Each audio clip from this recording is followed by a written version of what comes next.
तो USB boot होने का प्रोसेस जो है वो स्टार्ट हो जाएगा। तो फाइनली हमारी जो यूएसबी है वो बूट होने वाली है कुछ ही सेकंड्स के बाद। तो ये तकरीबन सारा प्रोसेस होता है एक आईएसओ फाइल डाउनलोड करने का और किसी यूएसबी को बूट करने का। बिस्मिल्लाहिर्रहमानिर्रहीम, अस्सलाम वालेकुम। एमदिस यूट्यूब चैनल में आप सबको वेलकम करता हूँ। एडवांस कंप्यूटर कोर्स एमजिज के थ्रू आप लोगों के लिए एक रमज़ान गिफ्ट है।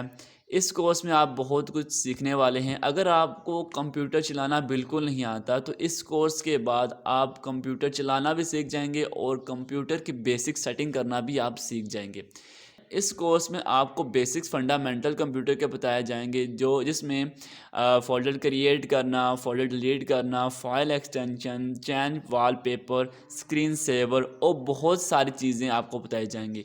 इसमें आपको यही भी बताया जाएगा कि आप कैसे विंडो का पासवर्ड सेट कर सकते हैं और कैसे आप अपनी किसी भी फाइल वीडियो पे पासवर्ड लगा के उसको प्रोटेक्टेड बना सकते हैं। इसके अलावा हमने इस कोर्स में वेब ब्राउज़र को भी डिस्क्राइब किया है। वेब ब्राउज़र क्या होते हैं और जो पॉपुलर वेब ब्राउज़र जैसे गूगल क्रोम है उसको भी हमने इसमें कंप्लीट एक्सप्लेन किया। गूगल क्रोम की तमाम सेटिंग्स मैंने इस कोर्स में आपको बताई हैं। और सबसे जो मज़े की चीज़ इस कोर्स में आपको मिलने वाली है वो है बूटेबल यूएसबी ड्राइव। आपको इस कोर्स में बताया गया है कि ऐसे आप बूटेबल यूएसबी ड्राइव बना सकते हैं, वो भी टोटली फ्री, और कैसे आप उसके थ्रू विंडो को इंस्टॉल कर सकते हैं। तो ये कंप्लीट कोर्स के बाद आप इस इंटरमीडिएट लेवल तक पहुंच जाएंगे कि आप कंप्यूटर को अच्छे तरीके से चलाना सीख जाएंगे और इस्तेमाल करना भी सीख जाएंगे। और लास्ट में हमने एक सीरीज़ आपके लिए बनाई है जिसमें डिफरेंट किस्म के सॉफ्टवेयर्स मैंने आपको बताए हैं जो कि आपके लिए बहुत यूज़फुल होने हैं अगर आप बिगिनर हैं कंप्यूटर यूज़ करने में। तो इस कोर्स को आपने कंप्लीट देखना है। इस कोर्स में बहुत मेहनत लगी है।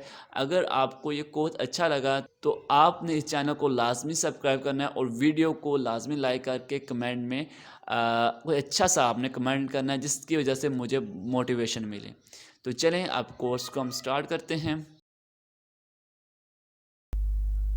सबसे पहले मैं आपको एक फोल्डर क्रिएट करना बताऊंगा। आपने डेस्कटॉप के ऊपर कहीं भी आपको एम्प्टी स्पेस नज़र आ रही होगी, जहाँ फॉर एग्जाम्पल यहाँ सारे आइकन्स हैं, यहाँ कुछ भी नहीं है, तो यहाँ आपने राइट क्लिक करना है। राइट क्लिक करके यहाँ न्यू पे जाना है और साथ ही नेक्स्ट टैब में जाके फोल्डर के ऊपर क्लिक करना है। जैसे फोल्डर के ऊपर आप क्लिक करेंगे आपका एक न्यू फोल्डर क्रिएट हो जाएगा। अब हमारा काम है कि इसको रिनेम करना है, इसका नेम चेंज करना है। आपने राइट क्लिक करना है और रिनेम के ऊपर क्लिक करना है। जैसे आप रिनेम के ऊपर क्लिक करेंगे तो न्यू फोल्डर का जो टेक्स्ट है वो सिलेक्ट हो जाएगा। बैक स्पेस प्रेस करके आप यहाँ कोई भी नेम लिख सकते हैं, जैसे कि मैं लिख देता हूँ एमजिज, और आप साइड के ऊपर क्लिक करें या इंटर प्रेस करें तब आपका फोल्डर क्रिएट हो जाएगा और साथ नेम भी चेंज हो जाएगा। तो हमने देखा किस तरह इजीली हमने एक जो फोल्डर है वो क्रिएट कर लिया। इसकी शॉर्टकट भी होती है, इसकी शॉर्टकट की भी मौजूद है जो कि कंट्रोल शिफ्ट एन है। जैसे आप कंट्रोल शिफ्ट एल प्रेस करेंगे तब भी एक न्यू फोल्डर आपका क्रिएट हो जाएगा। अब हम सीखेंगे किस तरह हम फोल्डर के अंदर एक और फोल्डर कैसे बना सकते हैं। आपने इसके ऊपर लेफ्ट डबल क्लिक करना है या इसको ओपन करना है एंटर के थ्रू। सेम प्रोसीजर जो आपने डेस्कटॉप पे लगाया है वही प्रोसीजर आपने इधर भी लगाना है। जहां भी आपको एम्प्टी स्पेस नजर आए आपने वहां राइट क्लिक करना है और न्यू पे जाकर यहाँ से फोल्डर के ऊपर क्लिक कर देना है, आपका फोल्डर क्रिएट हो जाएगा। इसके अलावा यहाँ से भी आप क्लिक करके अपना न्यू फोल्डर बना सकते हैं और आपको यहाँ नीचे क्लियर नज़र आ रही है इसकी शॉर्टकट की जो कि कंट्रोल शिफ्ट प्लस एन है। तो ये दोनों तरीकों से आप न्यू फोल्डर क्रिएट कर सकते हैं। तो यहाँ तक हमने तो फोल्डर क्रिएट कर लिया। अब आता है इसको कस्टमाइज कैसे करना है, इसका आइकन कैसे चेंज करना है। उसके लिए आपको राइट क्लिक करना है और प्रॉपर्टीज पे जाना है। फोल्डर के रिलेटेड आपको जो भी डिटेल चाहिए होगी ना वो आपको प्रॉपर्टीज में मिलेगी। इसका नेम क्या है, इसकी टाइप कौन सी है, लोकेशन कहाँ है, इसकी साइज कौन सा है, इसके अंदर कितने फोल्डर कितने फाइल मौजूद हैं, ये कब क्रिएट किया गया, ये सारी चीज़ें जो है ना वो आपको प्रॉपर्टीज में मिलेंगी। शेयरिंग के लिहाज से भी, सिक्योरिटी के लिहाज से भी और वर्जन के लिहाज से भी। लेकिन हमारा जो काम है वो इस वक्त सिर्फ कस्टमाइज पर है। हम कस्टमाइज के ऊपर क्लिक करेंगे और यहाँ से हम चेंज आइकन के ऊपर क्लिक करेंगे। आप अपने आइकन के ऊपर कुछ पिक्चर भी लगा सकते हैं, आप चूज़ फाइल करेंगे तो आप पिक्चर भी यहाँ से लगा सकते हैं। लेकिन फ़िलहाल अभी हम चेंज आइकन के ऊपर क्लिक करेंगे। जैसे हम आइकन के ऊपर चेंज करते हैं तो यहाँ डिफरेंट किस्म के हमारे पास आइकन आते हैं। आप यहाँ से कोई भी एक रेंडमली चूज़ कर सकते हैं। जैसे फॉर एग्जांपल मैं ये स्टार सेलेक्ट कर लेता हूँ और यहाँ से ओके पे क्लिक करता हूँ और देन अप्लाई एंड ओके। तो आप देख सकते हैं मेरा जो फोल्डर है उसका आइकन चेंज हो चुका है, वो उसको मैं कस्टमाइज कर चुके हैं। इस तरह हम फोल्डर को डिलीट करते हैं। देखिए, डिलीट करने के कंप्यूटर के अंदर दो मेथड होते हैं, एक है टेम्परेरी और एक है परमानेंट। टेम्परेरी जब आप डिलीट करते हैं तो वो रिसाइकल बिन में चली जाती है, और जब आप परमानेंट डिलीट करते हैं किसी चीज़ को फिर वो कंप्यूटर से टोटली रिमूव हो जाती है। ठीक है, बहुत सारे सॉफ्टवेयर हैं जहाँ से आप बैकअप ला सकते हैं, लेकिन वो एक अलग टॉपिक बन जाता है। ठीक है, जैसे कि फॉर एग्जांपल मैंने इस फोल्डर को डिलीट करना है, पहले मैं आपको टेम्परेरी डिलीट करके देता हूँ। आपने इसके ऊपर राइट क्लिक करना है और यहाँ से डिलीट पे क्लिक करना है, और ये हमारा जो फोल्डर है वो इजीली आप देख सकते हैं डिलीट हो चुका है। लेकिन अगर आपको ये दोबारा फोल्डर चाहिए तो ये दोबारा भी आ सकता है। कैसे? ये अभी रिसाइकल बिन में चला गया। ठीक है, और अगर आप देखें यहाँ आपको फोल्डर तो ढूंढना पड़ेगा। ये आपको यहाँ फोल्डर नज़र आ गया है, mzich का फोल्डर। आप यहाँ से इसको राइट क्लिक करके अगर यहाँ से आप परमानेंट डिलीट करना चाहते हैं कि यहाँ से भी डिलीट हो जाए तो आप यहाँ डिलीट पे क्लिक करें तो यहाँ से टोटली डिलीट हो जाएगा और कंप्यूटर में से भी डिलीट हो जाएगा।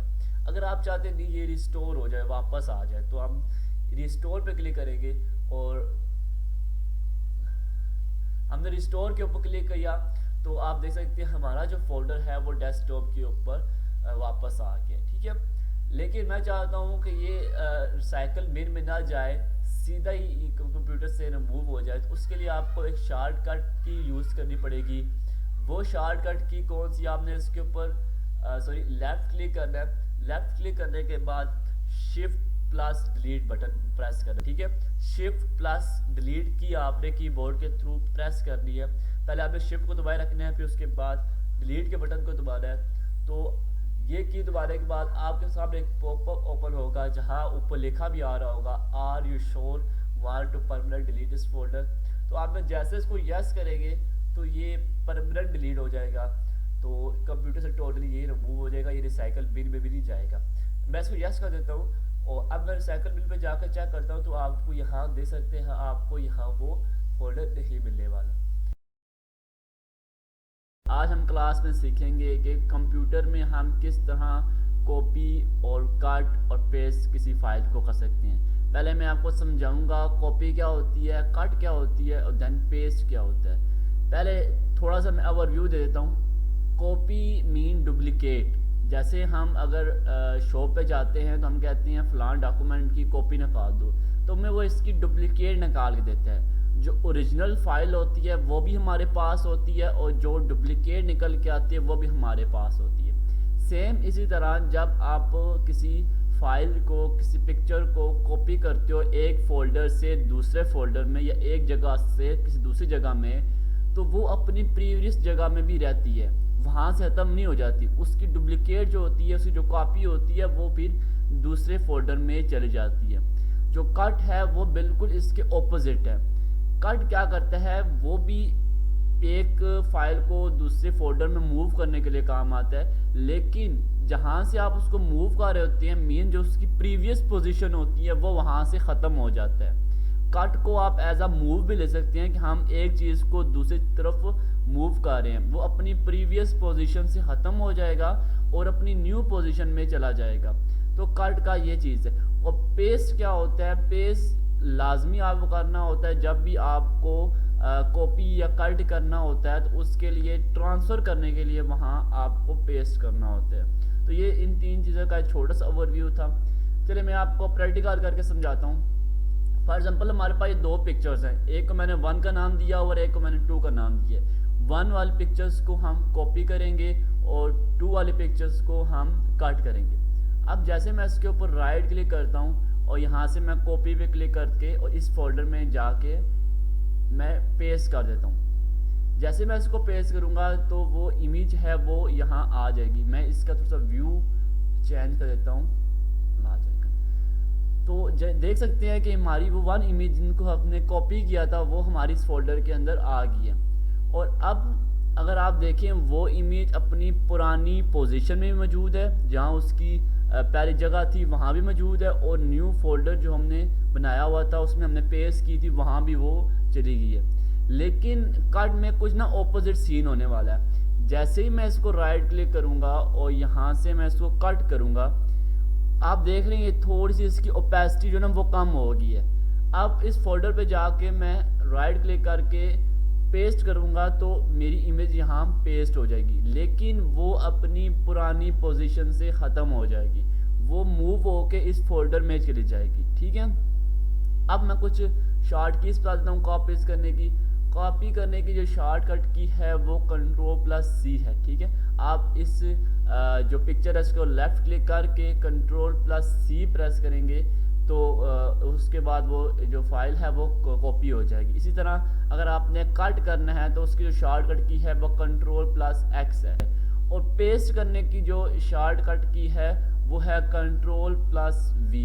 इसके अलावा आप यहाँ से भी उसको कॉपी कर सकते हैं, यहाँ से मूव मतलब कट कर सकते हैं, यहाँ से आप डायरेक्ट भी कर सकते हैं। जैसे मैं यहाँ पे क्लिक करता हूँ, मैं इसे कहता हूँ चलिए मैं इसको भी कट करता हूँ, राइट क्लिक करता हूँ, यहाँ से मैं मूव टू करता हूँ। मूव टू करके आपने यहाँ से किसी भी डायरेक्ट फाइल या फोल्डर में यहाँ से कर सकते हैं। जैसे मैं इस फोल्डर डाउनलोड में कर देता हूँ, तो ये डाउनलोड में ओके करते हैं, रिप्लेस क्योंकि वहाँ ऑलरेडी पड़ी हुई है मेरी, तो यहाँ से रिप्लेस करता हूँ। तो आप देख सकते हैं अब वो फाइल जो है वो पिक्चर मेरी रिप्लेस होके डाउनलोड में चली गई है। ठीक है, तो इस तरह भी आप यहाँ से भी कार्ड कॉपी कर सकते हैं।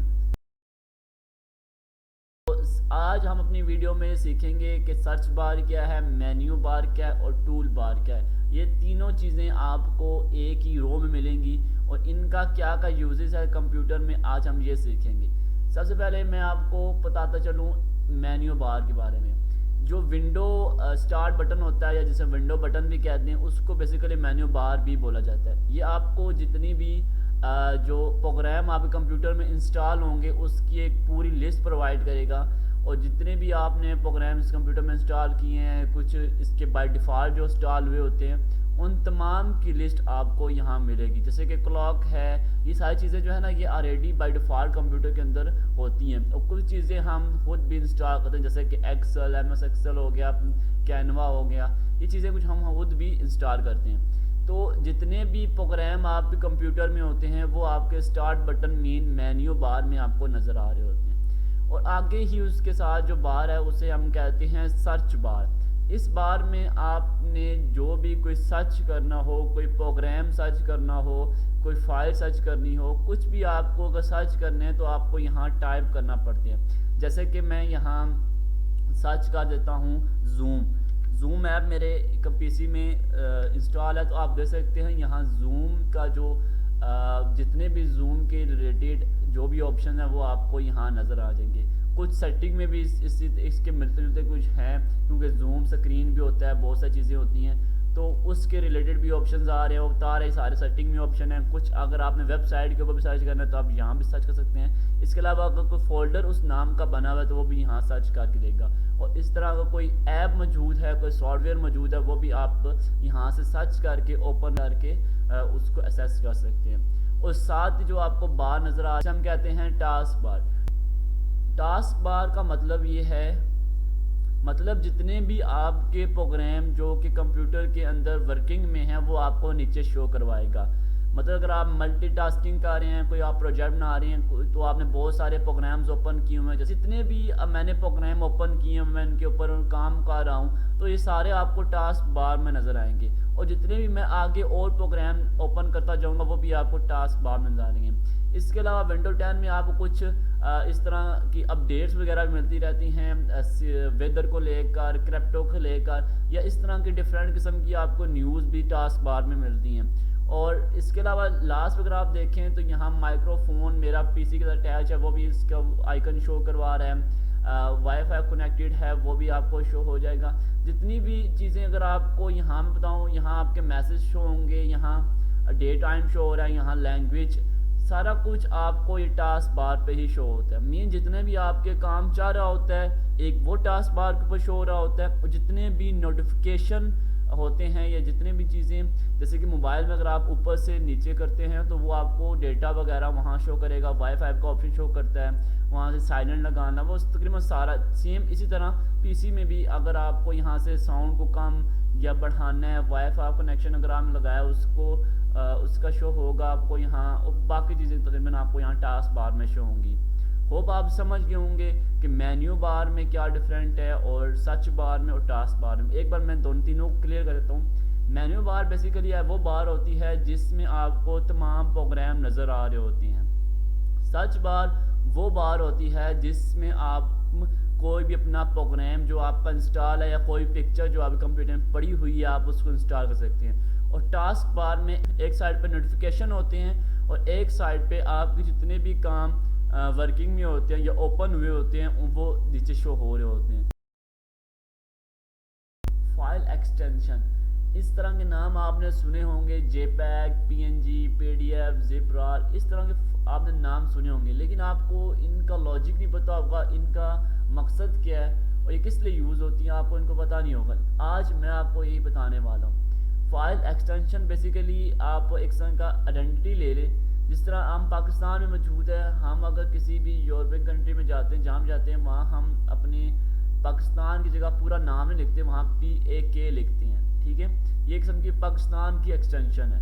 सेम इस तरह इंडिया वाले IND लिखते हैं, ऑस्ट्रेलिया वाले AUS लिखते हैं, इंग्लैंड वाले ENG लिखते हैं। तो ये इनकी एक्सटेंशन होती है जो कि उनकी कंट्री को रिप्रेजेंट करवा रही होती है। इसी तरह ये कुछ फाइल एक्सटेंशंस हैं जो कि फ़ाइल को रिप्रेजेंट करवा रही होती हैं, जो हमें बता रही होती हैं कि इस फाइल के अंदर बेसिकली है क्या, इस फाइल के अंदर जो कंटेंट है वो किस टाइप का है। तो इन एक्सटेंशन के थ्रू हमें पता चलता है यार इस फाइल के अंदर जो भी डेटा है, जो भी डेटा वगैरह जो कुछ भी है वो किस टाइप का है, वो किस नोयत का है। सबसे पहले आपके पास आती है जेपैग, उसके बाद PNG, PDF, जिप-रार, MP4, MP3। ये चंद एक बेसिक्स मैं आपको फाइल एक्सटेंशन बता रहा हूँ। हर सॉफ्टवेयर की अपनी फाइल एक्सटेंशन होती है। MS word, illustrator, Photoshop, CorelDRAW, PowerPoint, जितने भी सॉफ्टवेयर हैं हर एक की अपनी अपनी फाइल एक्सटेंशन होती है। जो भी फाइल उनके अंदर सेव होती है, जो फॉर एग्जाम्पल हम इलस्ट्रेटर पे काम कर रहे हैं, कोई डिज़ाइन बना रहे हैं, तो इलस्ट्रेटर में जो फाइल सेव होगी उसके साथ उसकी एक्सटेंशन लगेगी।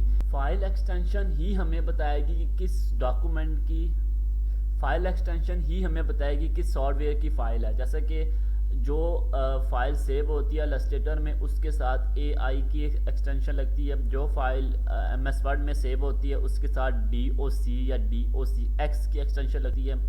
जो फाइल पावर पॉइंट में सेव होती है उसके साथ PPTX या PPT की एक्सटेंशन लगती है। तो फाइल एक्सटेंशन के थ्रू हम समझ सकते हैं कि ये फ़ाइल किस सॉफ्टवेयर की है और किस सॉफ्टवेयर में ये ओपन होगी, ठीक है।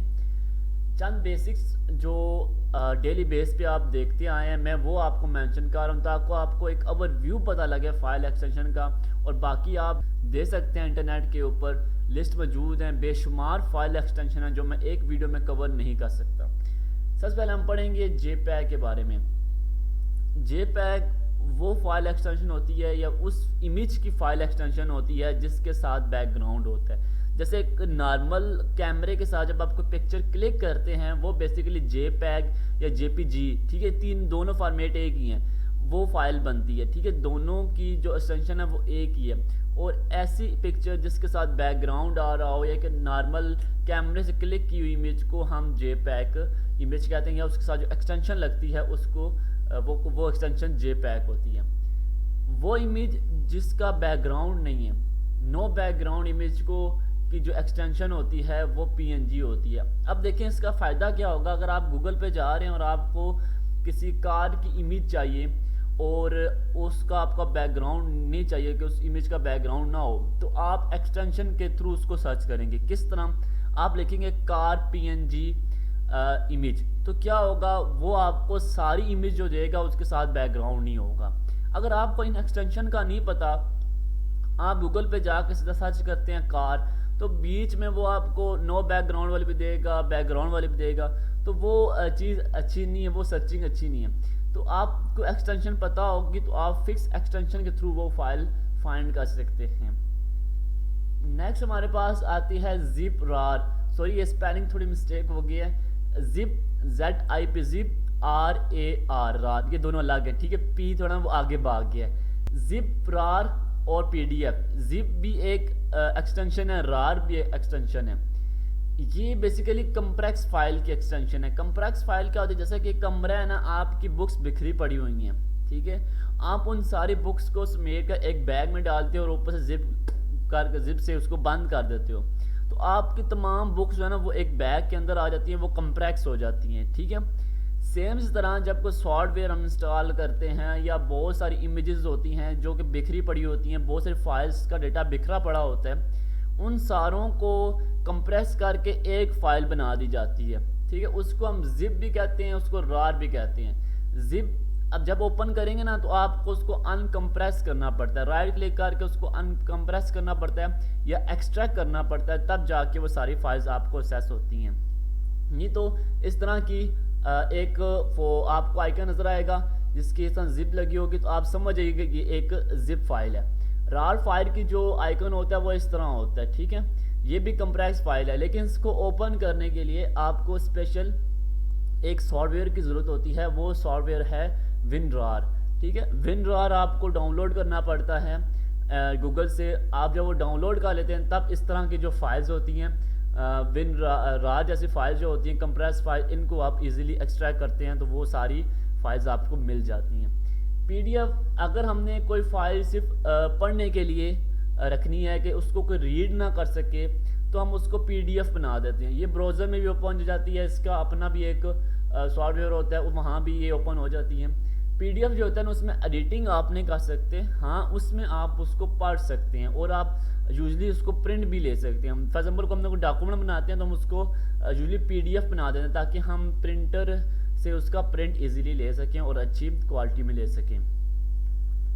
नेक्स्ट हमारे पास आती है MP3 ऑडियो फाइल की ना एक्सटेंशन है, यहाँ पर लिखा हुआ है कार PNG, तो आप समझ जाएंगे फाइल ओपन किए बगैर आप समझ जाएंगे इसके अंदर जो डेटा है, जो फाइल है उसके अंदर पिक्चर है और उस पिक्चर का बैकग्राउंड रिमूव है क्योंकि इसके साथ PNG लगा हुआ है। अगर लिखा हुआ है कार MP3, आप समझ जाएंगे इस फाइल के अंदर कोई सॉन्ग है, ऑडियो सॉन्ग है, ठीक है, इसके अंदर कोई पिक्चर नहीं है। तो एक्सटेंशन आपको ये बताती है कि फाइल के अंदर बेसिकली है क्या। अब ये MP3 ऑडियो फाइल एक्सटेंशन है और MP4 जो है ना वो वीडियो फाइल एक्सटेंशन है। अगर कोई वीडियो होगी उसकी जो एक्सटेंशन होगी वो MP4 होगी। बहुत सारी और भी एक्सटेंशन हैं वीडियो की, MOV है और भी बहुत सारी हैं, डिफरेंट जगहों पे डिफरेंट किस्म की होती हैं, लेकिन जो एक नॉर्मल है या जो बेसिक जो है वो MP4 है। अब आपका ये क्वेश्चन होता है कि हम एक्सटेंशन को चेक कैसे करें। उसके लिए आपको उस फाइल की प्रॉपर्टी को देखना पड़ेगा। जैसे कोई भी इमेज है उसके ऊपर राइट क्लिक करें और सबसे बॉटम में आपको एक प्रॉपर्टी का ऑप्शन नज़र आएगा। प्रॉपर्टी जैसे आप ओपन करेंगे वहाँ उसके रिलेटेड सारा डेटा आपको मिल जाएगा, उस फाइल का नेम आपको मिल जाएगा, उस फाइल की जो MB साइज़ है, वो उसकी लोकेशन, वो कब क्रिएट हुई थी, मतलब सारा डेटा आपको मिल जाएगा। आपको एक चीज़ यहाँ देखनी है, टाइप ऑफ फाइल।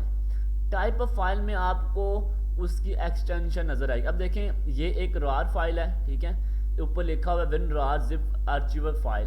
तो इसमें क्या होगा जी, आपको ओपन करने के लिए WinRAR एक सॉफ्टवेयर है उसकी जरूरत पड़ेगी, तब ये ओपन होगी। ये कंप्लेक्स फाइल है।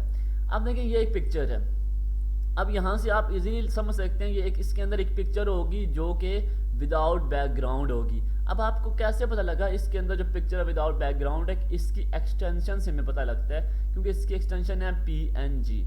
और यहाँ भी आप देख सकते हैं ये एक JPEG फाइल है। अब इसके अंदर भी जो पिक्चर होगी उसका बैकग्राउंड लाजमी होगा या वो एक नॉर्मल कैमरे से क्लिक की हुई इमेज होगी, क्योंकि इसकी एक्सटेंशन बता रही है ये JPEG इमेज है। तो एक्सटेंशन के थ्रू हम इजीली समझ सकते हैं कि इसमें किस किस्म का डेटा मौजूद है।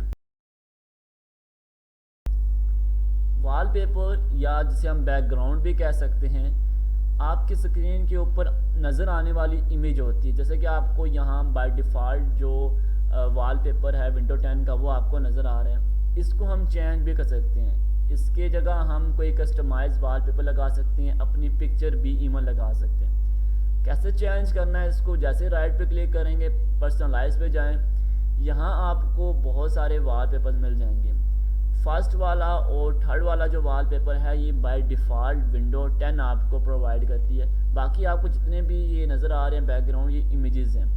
आप इनके ऊपर क्लिक करके इनको इजीली वॉलपेपर एडजस्ट कर सकते हैं अपनी स्क्रीन के ऊपर। अगर आप कोई इमेज लगाना चाहते हैं तो आपने ब्राउज पे क्लिक करना है और जहां आपकी इमेज पड़ी होगी आपने वो फोल्डर ओपन करना है और उस इमेज को सिलेक्ट करके चूज़ इमेज पे क्लिक कर देना है। तो जैसे आप उसके ऊपर क्लिक करेंगे तो वही इमेज आपके बैकग्राउंड के ऊपर लग जाएगी। इसका जो दूसरा मेथड भी है इमेज लगाने का वो ये है कि जैसे आप की जो इमेज है जिस फोल्डर में पड़ी हुई है आपने उस फोल्डर पे जाना है और उसके ऊपर राइट क्लिक करना है। राइट क्लिक करने के बाद आपने यहाँ एक लिखा होता है सेट एज, ये आप थर्ड नंबर पे देखें तो आपको नज़र आएगा सेट एज डेस्कटॉप बैकग्राउंड। जैसे आप इसके ऊपर भी क्लिक करेंगे तो आपकी वो इमेज बैकग्राउंड में सेट हो जाएगी। ये दोनों मेथड के थ्रू आप अपने जो पीसी का वॉलपेपर है वो चेंज कर सकते हैं। अक्सर औकात क्या होता है, हम किसी काम में बिज़ी होते हैं तो हम चाहते हैं हमारा पीसी जो है ना वो कंटिन्यूसली चलता रहे, ठीक है। तो उसके लिए हम क्या करते हैं, स्क्रीन सेवर लगा देते हैं। अब स्क्रीन सेवर में कुछ और डिज़ाइन आते हैं। फॉर एग्जांपल जब हम अपने पीसी को 1 मिनट या जो हमने ड्यूरेशन सेट की होती है उतने मिनट के लिए छोड़कर किसी और काम में बिज़ी हो जाते हैं तो हमारी स्क्रीन के ऊपर उस टाइम के बाद एक स्क्रीन सेवर चलना शुरू हो जाता है, ठीक है। मैं आपको समझाता हूँ। आपने यहाँ सर्च बार पे आना है और यहाँ सर्च करना है स्क्रीन सेवर। स्क्रीन सेवर जैसे आप हाफ भी सर्च करेंगे वो आ जाएगा, लेकिन अगर आप नहीं आ रहा तो आपने कंप्लीट सर्च कर लेना है। स्क्रीन सेवर के ऊपर जैसे आप क्लिक करेंगे तो एक विंडो पैनल आपका ओपन होगा। यहाँ अगर आप देखें आपको एक टेक्स्ट जो है ना वो रोटेट होता हुआ नज़र आ रहा है। तो बेसिकली ये एक स्क्रीन सेवर है। अगर आप यहाँ 1 मिनट लगाते हैं तो ये 1 मिनट के बाद आपको शो होगा अगर आप अपने पीसी को छोड़कर किसी और काम में बिज़ी हो जाते हैं। तो यहाँ से आप टाइम की जो ड्यूरेशन है वो भी बढ़ा सकते हैं।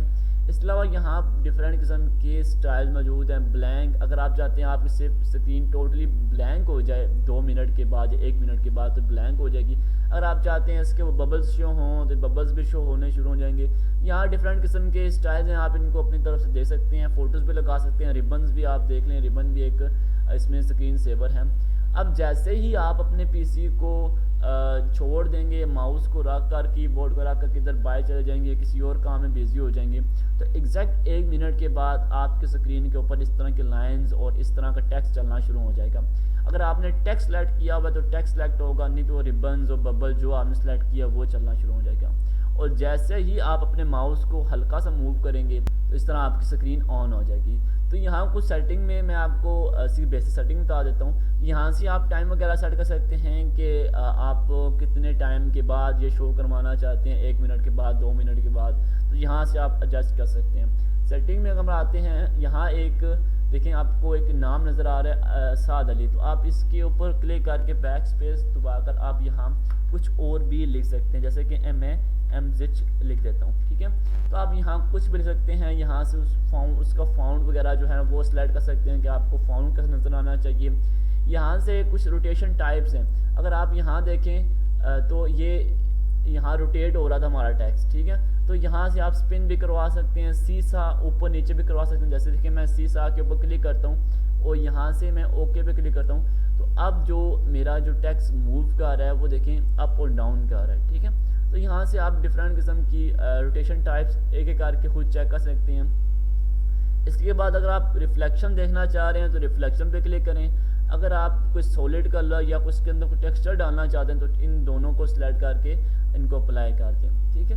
अब रेजोल्यूशन कि आपकी स्क्रीन सेवर की क्वालिटी कितनी अच्छी होनी चाहिए, तो जो बाय डिफ़ॉल्ट सेटिंग लगी है मैं आपको रेकमेंडेड यही करूँगा, आपने यही सेटिंग रखें। लेकिन अगर आप इसको रेजोल्यूशन हाई लो करना चाहते हो यहाँ से कर सकते हैं। अपने जो स्क्रीन सेवर का जो टेक्स्ट है उसका साइज़ बड़ा छोटा करना चाहें तो आप यहाँ से कर सकते हैं। वो जो आप यहाँ रोटेशन लगाएंगे जो वो उसकी स्पीड कितनी होगी, ठीक है, उस रोटेशन की स्पीड कितनी होगी, आप कहते हैं स्लो हो या फास्ट हो। मैं आपको फास्ट करके दिखा देता हूँ। ओके पे क्लिक करता हूँ तो आप देखें अभी जो मेरा जो टेक्स्ट है ना वो कि उसकी रोटेशन यानी जो अप डाउन हो रहा है वो थोड़ा तेज़ हो रहा है, पहले की निस्बत वो बहुत तेज़ हो रहा है। तो हम इसको भी मिड में रखेंगे जो बाय डिफ़ॉल्ट सेटिंग लगी हुई है। तो यहाँ से सेटिंग वगैरह सेलेक्ट करके आपने ओके कर देना है, ठीक है। ओके के बाद आपको प्रीव्यू में दिखा देता हूँ। तो ये इसका प्रीव्यू होगा, ठीक है। जैसे आप इसको मूव करेंगे माउस को तो ये वापस आपकी स्क्रीन के ऊपर बैक आ जाएगा। आपने अप्लाई करना है और ओके पे क्लिक कर देना है। अब आपने क्या करना है, जब ये दोनों काम हो जाएंगे आपने अपने माउस को कीबोर्ड को रख देना है, उसको टच नहीं करना, उसको हिलाना नहीं है। तो एग्जैक्ट जो आपने टाइम लगाया होगा, अगर आपने 1 मिनट लगाया हुआ तो 1 मिनट के बाद आपकी स्क्रीन के ऊपर ये टेक्स्ट या जो भी आपने स्टाइल लगाया होगा स्क्रीन सेवर का वो शो हो जाएगा, ठीक है। तो किस तरह पासवर्ड लगाया जाता है, आपने सर्च बार पे क्लिक करना है और यहाँ लिखना है पासवर्ड। विंडो पासवर्ड लिख दें या सिर्फ पासवर्ड लिख दें तब भी वो ऑप्शन आपको मिल जाएगा। यहाँ अगर आप देखें आपके सामने एक ऑप्शन नज़र आ रहा है आपको मेन्यू में, चेंज योर पासवर्ड। आपने इसके ऊपर क्लिक करना है। जैसे आप इसके ऊपर क्लिक करेंगे एक विंडो ओपन होकर आएगी। यहाँ अगर आप देखें आपको 4 किस्म के पासवर्ड मिलेंगे। पहला जो पासवर्ड है विंडो हेलो फेस। अगर आपका पीसी में कैमरा अवेलेबल है तो आप यहाँ से विंडो हेलो फेस लगा सकते हैं। अब क्योंकि हमारे में ये ऑप्शन अवेलेबल नहीं है, कैमरा इस पीसी के साथ कनेक्ट नहीं है, तो ये जो ऑप्शन है पासवर्ड का सिक्योरिटी का ये हम नहीं लगा सकते। देन अगर हमारे पास ऑप्शन आता है विंडो हेलो फिंगरप्रिंट। अगर आपका जो कंप्यूटर है वो मॉडर्न है और एक एक्सपेंसिव आपने कंप्यूटर बनाया हुआ है तो उसमें एक स्कैनर अगर मौजूद है प्रिंट करने का, यानी फिंगरप्रिंट के लिए एक स्कैनर मौजूद है, तो आप यहाँ से ये पासवर्ड चूज़ कर सकते हैं। अगर आपके दोनों चीज़ें अवेलेबल नहीं है तो आप फिर ये थर्ड वाला ये आपने चूज़ करना है और यही आपको रेकमेंडेड भी है। विंडो हेलो पिन में आपको एक पिन बनानी होती है अपने पासवर्ड की। अब मेरी जो है ना वो ऑलरेडी लगी हुई है तो मैं यहाँ से चेंज पे क्लिक करूँगा। अब जैसे मैं चेंज पे क्लिक करूँगा वो मुझसे पूछ रहा है कि आप अपनी जो प्रीवियस आपकी जो पिन है जो मेरी इस वक्त कंप्यूटर पे लगी हुई है आप पहले वो दें, फिर अपनी न्यू पिन क्रिएट करें जो आप करना चाहते हैं। ये मेथड है चेंज करने का, ठीक है। लेकिन अगर आपका पासवर्ड लगा ही नहीं है पीसी में तो आपको प्रीवियस पिन का ऑप्शन देगा ही नहीं। वहाँ आपको सिर्फ 2 ही ऑप्शन मिलेंगे, न्यू पिन और कन्फर्म पिन। आपने एक पिन क्रिएट करनी है और कन्फर्म पिन जो है ना वही पिन आपने दोबारा यहाँ लिखनी है कन्फर्म में, तो आपका ये पासवर्ड वो लग जाएगा, सिलेक्ट हो जाएगा। लेकिन यहाँ रखिएगा पिन में सिर्फ जो है नंबर्स लेटर्स आप डाल सकते हैं, कैपिटल अल्फ़ाबेटिक्स आप नहीं डाल सकते, ठीक है, सिंबल्स वगैरह नहीं डाल सकते। हाँ अगर आप इस बॉक्स को चेक कर देते हैं तब आप इसमें लेटर और सिंबल इंक्लूड कर सकते हैं। अगर आपका ये बॉक्स चेक नहीं है तो इसमें सिर्फ आप न्यूमेरिक पासवर्ड क्रिएट कर सकते हैं और उसी को अप्लाई कर सकते हैं। तो आपने यहाँ अपना न्यू पासवर्ड देना है और जो आपने न्यू पासवर्ड दिया होगा वही पासवर्ड आपने कन्फर्म पिन में देना है और यहाँ से ओके पे क्लिक कर देना है। जैसे आप ओके पे क्लिक करेंगे तो आपकी विंडो के ऊपर जो आपने पासवर्ड लगाया होगा वो अप्लाई हो जाएगा। अगर आपने अपने कंप्यूटर में टाइम और डेट चेंज करना है तो उसके लिए आपको सर्च बार पे जाना होगा और यहाँ आपने क्लिक करना है चेंज टाइम एंड डेट। जैसे आप चेंज टाइम एंड डेट लिखेंगे तो आपको के सामने एक मेन्यू बार में एक ऑप्शन आ जाएगा। वहाँ पे आप जैसे इसके ऊपर क्लिक करेंगे तो एक विंडो सी ओपन होगी। यहाँ आपको 2 ऑप्शन मिलेंगे, दोनों एक्टिवेट है, ऑन है। यहाँ लिखा है सेट टाइम ऑटोमेटिकली, या अगर आप ये ऑन करते हैं तो जो भी आपका टाइम जोन लगा होगा तो ये ऑटोमेटिक इसको डिटेक्ट करके आपका टाइम सेट कर देगा, ठीक है। अगर आप इसको बंद कर देते हैं तो आप मैनुअली अपना टाइम खुद भी सिलेक्ट कर सकते हैं। जैसे मैं इसको ऑफ करूँगा और साथ में इसको भी ऑफ करता हूँ तो अब मेरे नीचे वाले जो ऑप्शन हैं सारे इनेबल होंगे। अगर ये दोनों ऑप्शन ऑन रहते हैं तो आप देख सकते हैं इनके ऊपर मैं क्लिक नहीं कर सकता, यहाँ से मैं जो टाइम जोन है वो चेंज नहीं कर सकता और ना ही मैं अपना डेट और टाइम यहाँ से मैनुअली चेंज कर सकता हूँ, ठीक है। अगर आपको मैनुअली डेटा टाइम चेंज करना है तो आपको इन दोनों को ऑफ करना होगा, और देन आपने यहाँ से अपना जो टाइम जोन है, जैसे कि अभी हम पाकिस्तान में हैं तो हमारा जो टाइम जोन लगता है वो इस्लामाबाद कराची का है। तो आप यहाँ से अगर डिफरेंट कंट्री में है तो आप अपनी कंट्री के मुताबिक आप यहाँ से सेलेक्ट कर सकते हैं। यूजली हर एक कंट्री का जो कैपिटल है उस लिहाज से ये टाइम दिया गया है, ठीक है। तो हमारा इस्लामाबाद कराची है तो हमने यही सिलेक्ट करना है, और आप यहाँ से चेंज पे क्लिक करके अपनी मर्ज़ी की डेट, अपनी मर्ज़ी का टाइम यहाँ से सेट कर सकते हैं। अब फॉर एग्जाम्पल मैं यहाँ से AM का लेता हूँ और चेंज पे क्लिक करता हूँ, तो देखें यहाँ हमारे साथ जो है टाइम हमारा वो AM में चला गया। लेकिन जैसे मैं इसको सेट ऑटोमेटिक पे क्लिक करता हूँ तो देखें ऑटोमेटिक इसने PM कर दिया। तो यही मैं आपको बताना चाह रहा था कि जैसे आप सेट टाइम ऑटोमेटिकली करते हैं तो ऑटोमेटिक वो आपके टाइम जोन के लिहाज से डिटेक्ट कर लेता है, और जो टाइम उस पर चल रहा होता है वही वो आपकी स्क्रीन के ऊपर अप्लाई कर देता है। तो आप इस तरह दोनों को आपने ऑन करके रखना है, तो वो ऑटोमेटिक आपका जो जोन लगा होगा उसके मुताबिक टाइम एडजस्ट कर देगा। सबसे पहले आपने सर्च बार पे आना है और यहाँ टाइप करना है माउस। जैसे आप माउस टाइप करेंगे तो वो ऑटोमेटिक आपको एक ऑप्शन दे देगा माउस सेटिंग का, आपने उसके ऊपर क्लिक करना है। जैसे आप उसके ऊपर क्लिक करेंगे एक विंडो ओपन होगी, तो सबसे पहले जो हमारे सामने आएगा वो सिलेक्ट योर प्राइमरी बटन, और यहाँ बाय डिफ़ॉल्ट जो है वो लेफ़्ट लगा होता है। इसका मतलब ये है कि आपको अगर कंप्यूटर के अंदर किसी फ़ाइल को सिलेक्ट करना है, चाहे वो पिक्चर है, वीडियो है, फोल्डर है, फाइल है, कुछ भी है, तो आपने कौन सा बटन यूज़ करना है। बेसिकली माउस के ऊपर होते हैं दो बटन, लेफ़्ट क्लिक और राइट क्लिक। आप इसे राइट बटन भी कह सकते हैं, लेफ़्ट बटन भी कह सकते हैं, और एक स्क्रॉल बार होता है जो कि पेज को स्क्रॉल अप और स्क्रॉल डाउन करने के लिए यूज़ होता है। तो बाय डिफ़ॉल्ट जो लगा होता है सिलेक्टिंग के लिए, या प्राइमरी बटन जो लगा होता है वो लेफ़्ट लगा होता है, और तमाम यूज़र जो हैं वो लेफ़्ट बटन ही यूज़ करते हैं किसी भी फाइल को सिलेक्ट करने के लिए। तो इसको आपने छेड़ना नहीं है, आप इसको चेंज कर सकते हैं, लेकिन मैं कहता हूँ आप लेफ़्ट ही रखें, यही आपको रेकमेंडेड करता हूँ। नेक्स्ट ऑप्शन आता है कर्सर स्पीड। कर्सर जैसे कि आप देखिए, जो मैं माउस के पॉइंटर को आगे पीछे हिला रहा हूँ, ये अगर आपने इसकी स्पीड को इंक्रीज़ करना है, आप चाहते हैं इसकी जो पॉइंटर की स्पीड है मूव करने की वो ज़्यादा हो जाए, तो आपने यहाँ से वैल्यू बढ़ा देनी है। अगर आप इसकी स्पीड को कम करना चाह रहे हैं तो आपने वैल्यू यहाँ से डिक्रीज़ कर देनी है। बाद दफ़ा क्या होता है, हमसे बाई मिस्टेक वैल्यू बहुत ज़्यादा हो जाती है और हमसे ये पॉइंटर जो है वो कंट्रोल नहीं हो पा रहा होता सही तरह, तो आपने यहाँ से वैल्यूज़ को डिक्रीज़ कर देना है। नीचे जो आपको ऑप्शन नज़र आ रहा है वो स्क्रॉल बार के रिलेटेड है। अक्सर आपने देखा होगा बहुत सारी वेबसाइट्स के ऊपर हम स्क्रॉल बार को यूज़ करते हैं, जैसे कि अब मैं आपको यहाँ यूज़ कर देता हूँ। जैसे मैं स्क्रॉल बार को डाउन की तरफ मूव करूँगा, जो मेरा विंडो का पेज है वो भी देखे नीचे आना शुरू हो गया। अगर मैं इसको अप करता हूँ तो ये अप जाएगा, ठीक है। स्क्रॉल बार इसलिए यूज़ होता है, इसे हम स्क्रॉल व्हील भी कहते हैं, माउस के ऊपर जो बार सा बना होता है। यहाँ ये शो कर रहा है कि आप अगर स्क्रॉलिंग करते हैं, चाहे डाउन करते हैं या अप करते हैं, तो वो कितनी स्क्रॉलिंग हो।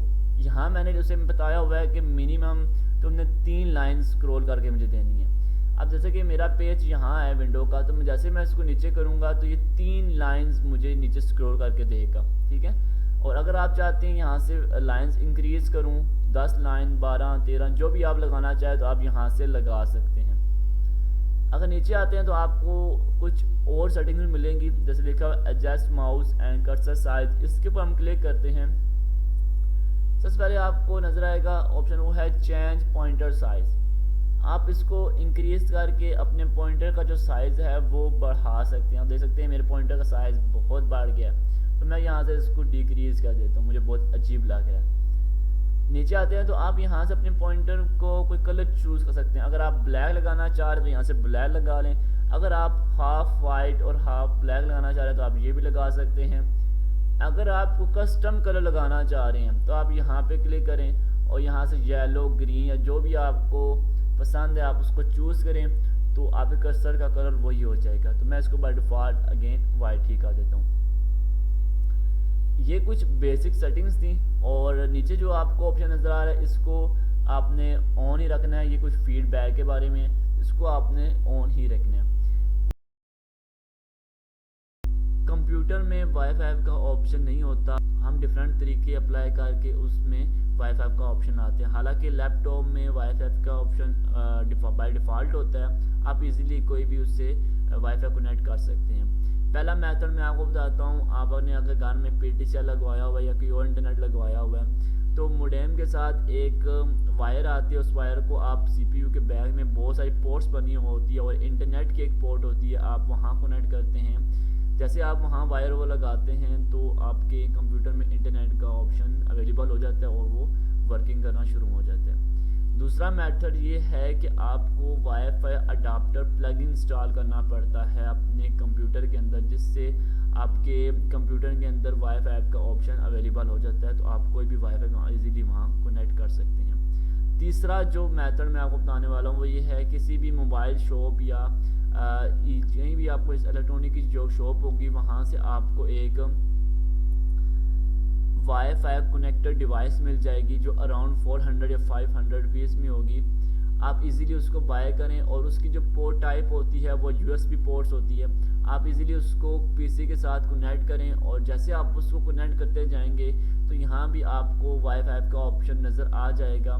तो जैसे आप इसके ऊपर क्लिक करेंगे, जितने भी वाईफाई उस पर आपके साथ ये आपके इर्द गिर्द अवेलेबल होंगे वो आपको यहाँ सारे शो करवा देगा।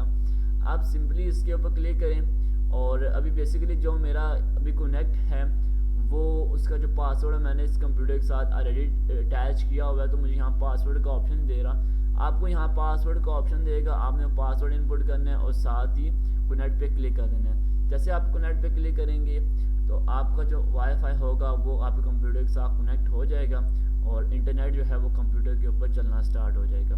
नीचे भी आपको वाईफाई का ऑप्शन नज़र आ रहा है। तो तीनों मेथड मैंने आपको बता दिए, इनमें से जो आपको बेस्ट लगता है आप वो चूज़ कर सकते हैं। वाईफाई अडाप्टर प्लगिंग आप यूट्यूब पे वीडियोस दे सकते हैं कैसे इंस्टॉल करते हैं उसको, और तीनों मेथड मैंने आपको एक्सप्लेन कर दिए हैं।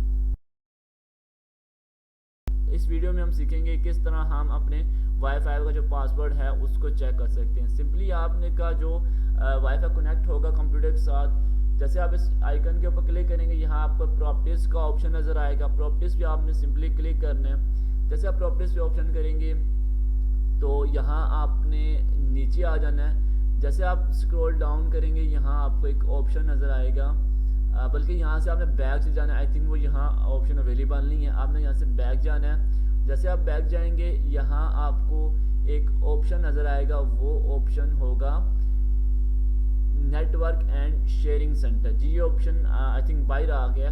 तो नेटवर्क शेयरिंग सेंटर पे आपने सिंपली क्लिक करना है। जैसे आप क्लिक करेंगे तो उसके बाद आपने वाईफाई जो आपका होगा कनेक्ट होगा उसके ऊपर सिंपल क्लिक करना है। जैसे आप क्लिक यहाँ पे करेंगे तो उसकी जितनी भी डिटेल्स होंगी कि उसकी स्पीड कितनी है, उसकी ड्यूरेशन टाइम, उसको हो गया कनेक्ट किए हुए कितना टाइम हो गया आपको, उसका नाम, एवरीथिंग आपको यहाँ शो हो जाएगी। तो आपने वायरलेस प्रॉपर्टीज़ पे क्लिक करना है। जैसे आप इस पर क्लिक करेंगे यहाँ आपको एक सिक्योरिटी का टैब नज़र आएगा, आपने सिक्योरिटी टैब पे क्लिक करना है और यहाँ आपको पासवर्ड शो हो जाएगा। जैसे आप शो कैरेक्टर पे आप क्लिक करेंगे, जो आपके वाईफाई ऐप का पासवर्ड लगा होगा वो आपको यहाँ शो हो जाएगा। ठीक है,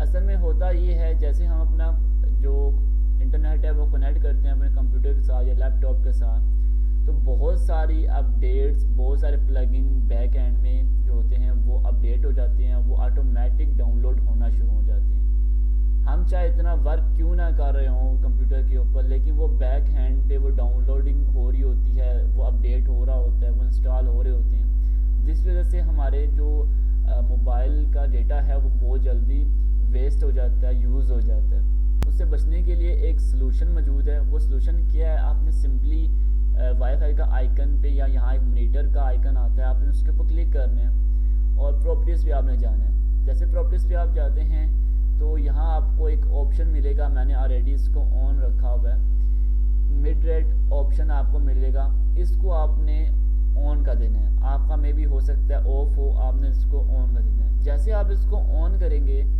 तो कंप्यूटर आपका मोबाइल का डेटा या आपका इंटरनेट का डेटा सिर्फ वहाँ ही यूज़ करेगा जहाँ आप खुद चाह रहे होंगे। वो बैक एंड के ऊपर जितनी भी अपडेट्स आई होंगी उनके ऊपर आपका डेटा नहीं यूज़ करेगा, सिर्फ उन्हीं चीज़ों के ऊपर आपका डेटा यूज़ होगा जिसकी आपको ज़रूरत है या आप खुद उसको यूज़ करना चाह रहे हो। तो ये एक सलूशन है जिसके थ्रू आप अपने मोबाइल का डेटा या इंटरनेट का डेटा जो है वो काफ़ी हद तक सेव कर सकते हैं। सबसे पहले आपने जैसे अपनी स्क्रीन के ऊपर राइट क्लिक करते हैं, आपको एक व्यू का ऑप्शन मिलेगा। व्यू में आपको लार्ज आइकन, मीडियम आइकन और स्मॉल आइकन के ऑप्शन मिलेंगे। अगर आपने मीडियम आइकन्स लगाने, अपने जो आइकन का साइज़ है वो मीडियम रखना है तो आप मीडियम पे क्लिक करें। इससे आपके आइकन का जो साइज़ होगा वो मीडियम हो जाए। अगर आप लार्ज करना चाह रहे हैं तो आप लार्ज पे क्लिक कर सकते हैं, ठीक है। इससे बहुत ज़्यादा आपके इमेज का आपके आइकन का साइज़ है वो बहुत इंक्रीज़ हो जाएगा। हाँ, अगर आपकी जो डिस्प्ले है वो बड़ी है, मॉनिटर जो है वो बड़ा है, तो आप ज़रूर जो है ना वो आइकन का साइज़ लार्ज रखें ताकि आपको व्यू जो है ना वो अच्छा मिले। तो अभी जो मेरी कंप्यूटर की मॉनिटर है वो इतनी बड़ी नहीं है तो मैं यहाँ स्मॉल ही साइज़ रखूँगा। नीचे आपको जो ऑप्शन मिलता है वो ऑटो अरेंज आइकन। अगर आपका ये ऑन है, जैसे ही आप अपने आइकन को मूव करने की कोशिश करेंगे किसी जगह, तो वो मूव नहीं हो पाएगा, वो वापस उसी जगह पे आ जाएगा। देखिए जैसे ही मैं यहाँ पे क्लिक करता हूँ ये वापस आ जाता है, जैसे मैं यहाँ पे क्लिक करता हूँ अगेन वापस आ जाता है, ठीक है। तो अगर आप इसको ऑफ करते हैं तो आप इजीली अपने किसी भी आइकन को कहीं भी मूव कर सकते हैं, ठीक है। अब इसका एक फ़ायदा भी मैं आपको बता देता हूँ। फॉर एग्ज़ाम्पल अगर आपके आइकन जो हैं वो बिखरे पड़े हुए हैं, आप उन सबको सेट करना चाह रहे हैं, तो आप एक क्लिक के ऊपर ये सारा काम कर सकते हैं। जैसे आप उसको क्लिक करेंगे वो ऑटोमेटिक सारे ऑटो अरेंज हो जाएंगे। इसका ये भी एक आपको मैंने बेनिफिट बता दिया। अगर आप इसको ऑफ कर देते हैं तो आप अपनी मर्ज़ी से जहाँ आप अपना आइकन रखना चाहें तो आप उसको रख सकते हैं। अलाइन आइकन ग्रिड में क्या होता है, अगर ये आपका ऑप्शन ऑफ है तो आप एक आइकन को दूसरे आइकन के साथ ओवरलैप कर सकते हो। मैं एक मिनट इसको भी ऑफ कर देता हूँ। अब देखें जैसे ही मैं इसके पास लाऊं तो कुछ टेक्स्ट जो है ना ये आपस में ओवरलैप हो रहे हैं, ठीक है। एक आइकन के ऊपर दूसरा आइकन आ रहा है, लेकिन जैसे ही आप इस ग्रिड वाले ऑप्शन को ऑन कर देते हैं तो ये ओवरलैप नहीं होंगे, पास ज़रूर आ सकते हैं लेकिन ये आपस में मिक्स नहीं होंगे, ठीक है। और जो लास्ट ऑप्शन जो है वो बहुत इम्पोर्टेंट है। बहुत लोगों को ये प्रॉब्लम फेस करना पड़ जाती है कि उनके डेस्कटॉप के ऊपर आइकन शो ही नहीं होते।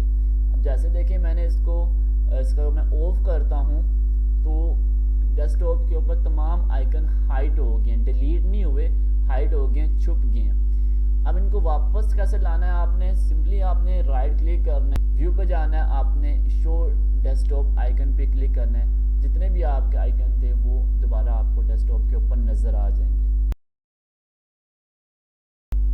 सिंपली आपने स्क्रीन के ऊपर राइट क्लिक करना है और नीचे बॉटम में अगर आप देखें तो आपको एक ऑप्शन नज़र आएगा डिस्प्ले सेटिंग का, आपने इसके ऊपर क्लिक करना है। जैसे आप इसके ऊपर क्लिक करेंगे एक नई विंडो आपके सामने ओपन होगी। सबसे पहले आपको जो ऑप्शन नज़र आएगा वो नाइट लाइट का होगा। बेसिकली जब हम रात को लैपटॉप या जो कंप्यूटर है वो हम यूज़ कर रहे होते हैं तो उसकी जो स्क्रीन होती है, जो वाइट कलर बेसिकली होता है ना, वो हमारी आंखों में ना बहुत बैड इफ़ेक्ट डालता है। तो उस इफ़ेक्ट से बचने के लिए हम क्या करते हैं, इस नाइट लाइट के ऑप्शन को ऑन कर देते हैं। इससे क्या होता है, हमारी जो कंप्यूटर की स्क्रीन है वो वाइट नहीं रहती, थोड़ी सी वो जर्द रंग की हो जाती है, ठीक है, जो कि हमारी आंखों में इतनी शदीद महसूस नहीं होती लगती हुई, ठीक है। नीचे अगर हम आते हैं, इसको मैं अभी ऑफ कर देता हूँ, विंडो HD कलर सेटिंग, इसमें कलर की सेटिंग्स हैं। मैं आपको एक डिस्क्लेमर दे देता हूँ कि ये जो है ये आपने जितनी भी सेटिंग्स मैं आपको इस डिस्प्ले की बताऊँगा आपने इसको खुद ट्राई नहीं करना अगर आपको इनके बारे में प्रॉपर नॉलेज नहीं है, ठीक है। क्योंकि बाद दफ़ा हम इसके साथ छेड़छाड़ कर देते हैं, फिर हमारा डिस्प्ले भी ठीक नहीं होता। तो हाँ, आप इसको ज़रूर देखें, लेकिन मैं आपको ये नहीं कह रहा कि आप हर एक सेटिंग को चेक करेंगे इससे क्या होगा उससे क्या होगा, ठीक है। तो आपने कोशिश करनी है कि जो चीज़ें मैं बता रहा हूँ आप उनको समझें, ताकि कल इस तरह कोई आपको इशू फेस करना पड़ जाता है तो आपको पता हो ये फ़लाँ चीज़ यहाँ से सही हो जाएगी, ठीक है। नीचे अगर आपको देखें, आपको ऑप्शन मिलता है change size text app and other items. यहाँ उन्होंने जो रेकमेंडेड किया वो 100% किया है, लेकिन अगर आपकी मीटर की जो विड्थ है, वो हाइट है, वो ज़्यादा है, अगर आपके पास बड़ा मोनीटर है तो उसके लिए आप 125 यूज़ कर सकते हैं। ठीक है, उसके लिए आप ये यूज़ करेंगे तो आपको आइकन, आपके टेक्स्ट जो हैं वो बड़े बड़े नज़र आएंगे। तो बड़ा मोनीटर होगा तो आपको 125 भी इतना फील नहीं होना। अगर मैं अभी 125 का देता हूँ तो मेरे कंप्यूटर का जो डिस्प्ले है वो इतना बड़ा नहीं है, तो ये बहुत मुझे अजीब लगेगा। तो मैं रेकमेंडेड जो है वो 100 ही रखूँगा। नीचे आते हैं तो यहाँ डिस्प्ले रेजोल्यूशन है। मैं बता रहा हूँ जो रेजोल्यूशन बाय डिफ़ॉल्ट लगी हुई है आपने वही रखनी है, और जो ओरिएंटेशन लगी हुई है लैंडस्केप, पोर्ट्रेट, लैंडस्केप, आपने लैंडस्केप रखनी है। इसको यहाँ पोर्ट्रेट या इस तरह आपने चेंज वगैरह नहीं करना। ठीक है, नीचे एक ऑप्शन मिलता है आपको एडवांस डिस्प्ले सेटिंग। जैसे आप इसके ऊपर क्लिक करते हैं तो अपनी जितनी भी आपके कंप्यूटर की डिस्प्ले की सेटिंग्स हैं वो आप दे सकते हैं, उसका नाम दे सकते हैं, और उसकी रेजोल्यूशन क्या है, उसकी refresh rate, bit depth, colour format कौन सा है, ये सारी सेटिंग अपने डिस्प्ले की आप ये चेक कर सकते हैं। सिंपली आपने राइट क्लिक करना है, डिस्प्ले सेटिंग में आना है। डिस्प्ले सेटिंग में आने के बाद यहाँ साइड के ऊपर आपको एक ऑप्शन नज़र आएगा पावर एंड स्लीप, आपने इसके ऊपर क्लिक करना है। यहाँ मुझे एक ऑप्शन नज़र आ गया है, मे भी हो सकता है आपको यहाँ 2 ऑप्शन नज़र आए जब आप लैपटॉप यूज़ कर रहे हो। ठीक है, क्योंकि लैपटॉप में है बैटरी भी यूज़ होती है और प्लगिंग मतलब चार्जर्स के थ्रू भी आप उसको यूज़ कर सकते हैं। तो अभी क्योंकि हम कंप्यूटर के ऊपर ये वीडियो रिकॉर्ड कर रहे हैं तो यहाँ सिर्फ प्लगिंग वाला ये ऑप्शन शो हो रहा है। अगर आप लैपटॉप में ये ओपन करते हैं मे भी आपको यहाँ बैटरी का भी ऑप्शन साथ वो दे। अब लिखा हुआ man plugging in turn off after, कि अगर आपका कंप्यूटर जो है वो इलेक्ट्रिसिटी के साथ कनेक्ट है। ठीक है, अगर लैपटॉप की बात करें तो अगर आपका कंप्यूटर के साथ चार्जर लगा हुआ है और आप क्या करें, आप यूज़ कर रहे थे और आप कितने मिनट के लिए बाहर जाएं, आपकी जो कंप्यूटर की स्क्रीन है वो ब्लैंक हो जाए, आपका कंप्यूटर बंद नहीं होगा। ठीक है, आपका कंप्यूटर वर्किंग करेगा लेकिन जस्ट वो उसकी जो स्क्रीन होगी वो ब्लैंक हो जाएगी, और आप जैसे ही कोई मूवमेंट करेंगे, अपने माउस को हिलाएंगे या कीबोर्ड को हिलाएंगे, कोई बटन प्रेस करेंगे, वो दोबारा आपकी स्क्रीन वैसी की वैसी की हो जाएगी। ठीक है, अब देखिए मैंने यहाँ 10 मिनट लगाया हुआ है। अगर मैं 10 मिनट तक अपने कंप्यूटर को यूज़ नहीं करता, मैं किसी काम के लिए बाहर चला जाता हूँ तो मेरे कंप्यूटर की जो स्क्रीन है वो ब्लैंक हो जाएगी। ठीक है, इससे क्या होता है, थोड़ी सी जो इलेक्ट्रिसिटी है वो सेव हो जाती है, और इस तरह लैपटॉप में बैटरी जो है वो थोड़ी सी सेव हो जाती है। तो जैसे आप 10 मिनट के लिए मैं बाहर जाऊँगा तो मेरे कंप्यूटर की जो डिस्प्ले है वो ब्लैंक हो जाएगी। नीचे हमारा ऑप्शन आता है स्लीप का। बाद दफ़ा क्या होता है, हम रात को लैपटॉप यूज़ कर रहे होते हैं या कंप्यूटर यूज़ कर रहे होते हैं, हम काम करते करते सो जाते हैं। ठीक है, इसी तरह अगर लैपटॉप अगर आप यूज़ कर रहे हैं, आप सो गए और रात पूरी आपका लैपटॉप ऑन रहा, इसकी वजह से आपकी जो बैटरी है वो 1 हफ्ते के अंदर ही ख़राब हो जाती है। तो उस चीज़ से बचने के लिए हम स्लीप मोड भी लगा लेते हैं। स्लीप मोड क्या होता है कि जब हम काम करते दौरान अगर हम सो जाते हैं, कितने मिनट तक हम अगर काम नहीं करते तो ये मेरा कंप्यूटर वो स्लीप मोड में चला जाता है। अगर फॉर एग्जांपल मैं 30 मिनट तक मैं काम नहीं करता तो ये मेरा कंप्यूटर जो है वो स्लीप मोड में चला जाएगा। ठीक है, अगेन मैं बता रहा हूँ, मैं कंप्यूटर के ऊपर ये वीडियो रिकॉर्ड कर रहा हूँ तो मुझे सिर्फ प्लगिंग का ऑप्शन नज़र आ रहा है, क्योंकि कंप्यूटर में तो बैटरी यूज़ होती नहीं है। आपको बैटरी का भी ऑप्शन मिलेगा लैपटॉप में कि अगर आप बैटरी के साथ काम कर रहे हैं तो वो कब स्लीप हो, अगर आपने चार्जर लगाया हुआ है तब वो कब स्लीप हो। तो ये दोनों ऑप्शन आपके लिए बहुत यूज़फुल हो सकते हैं।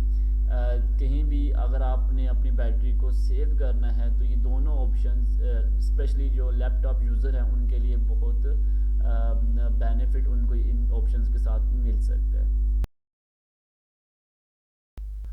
अगर आपने अपने कंप्यूटर के रिलेटेड प्रॉपर्टीज़ को चेक करना है तो सिंपली आपने क्या करना है, दिस पीसी का जो आइकन है इस पर क्लिक करके इसको ऑन कर लेना है। अगर आपको ये आइकन नहीं मिल रहा डेस्कटॉप के ऊपर तो नीचे आपको एक आइकन मिल जाएगा फाइल एक्सप्लोरर का, आपने इसके ऊपर क्लिक कर सकते हैं और इसके बाद दिस पीसी पे आप जाके क्लिक करें, तब भी वही विंडो ओपन होगी जो आप दिस पीसी पे क्लिक करने के बाद देखेंगे। अगर आपने ये चेक करना है कि हमारे कंप्यूटर में स्टोरेज कितनी है। तो आपने क्या करना है, सिंपली आपको जितने भी पोर्शन नज़र आ रहे हैं इनकी आपने जो स्टोरेज है उनको प्लस कर लेना, उनको काउंट करना है। अब मेरे कंप्यूटर में जो है वो हार्ड डिस्क भी लगी हुई है और एसएसडी भी लगी हुई है। मैं आपको इसी तरह बता देता हूँ, मेरे कंप्यूटर में जो एसएसडी लगी हुई है वो 128 जीबी है, जिसके अंदर मैंने विंडो की है।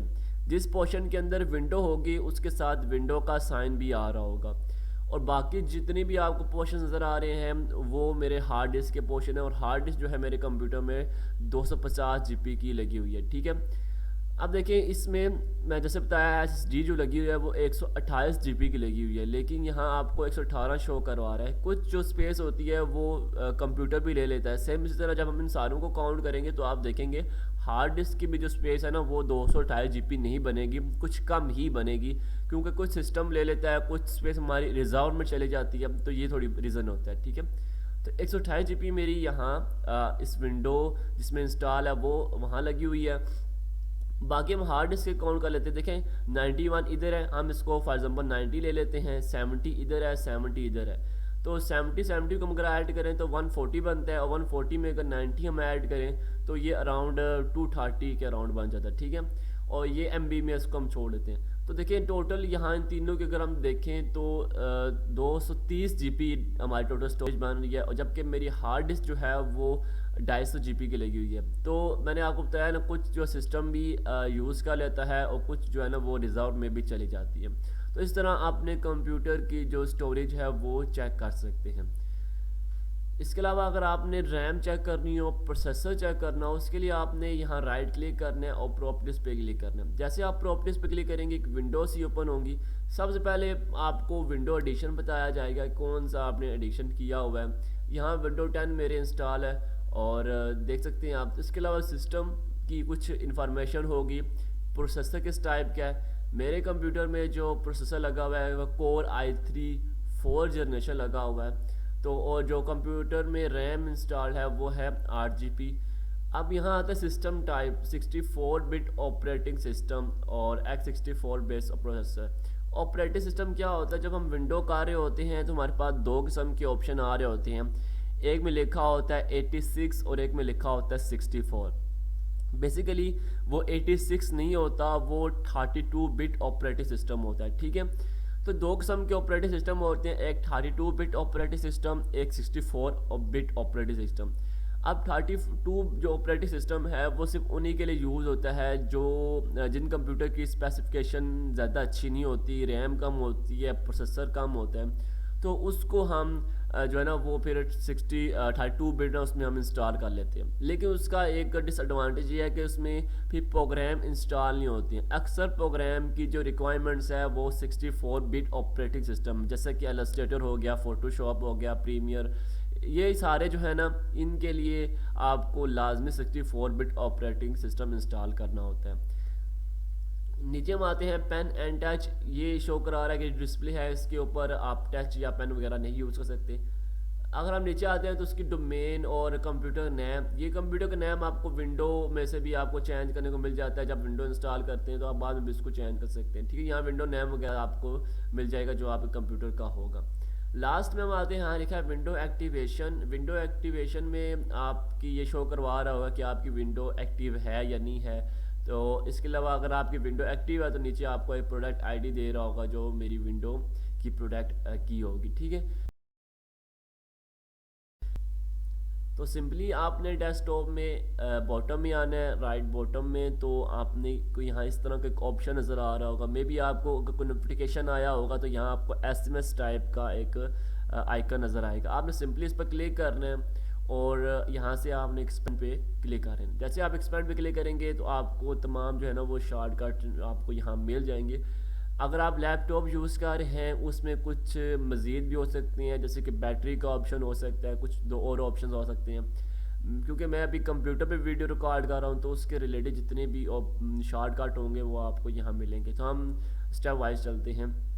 सबसे पहले यहाँ पे लोकेशन के शॉर्टकट आती है। अगर आपको जीपीएस यूज़ करना है यानी गूगल मैप यूज़ करना है अपने कंप्यूटर के अंदर, तो आपको लोकेशन यहाँ से ऑन कर सकते हैं। ठीक है, जिस तरह आप कंप्यूटर के मोबाइल की हम बात करें तो अगर आपको गूगल मैप पे चेक करना होता है तो आपको लाजमी लोकेशन की एक्सेस देनी होती है उसे। सेम इस तरह आप भी यहाँ से लोकेशन को ऑन ऑफ कर सकते हैं। नाइट लाइट, इससे क्या होता है, इसके लिए मैंने एक स्पेशल वीडियो भी बना के रखी हुई है। बेसिकली जब हम रात को कंप्यूटर यूज़ कर रहे होते हैं तो यूजली जो वाइट कलर होते हैं वो हमारी आंखों को बहुत डैमेज करते हैं, अब बहुत पेनफुल फील हो रहा होता है हमारी आंखों में, तो उसके लिए हम पे नाइट लाइट यूज़ कर देते हैं, जिसकी वजह से काफ़ी हद तक ये प्रॉब्लम सॉल्व हो जाती है।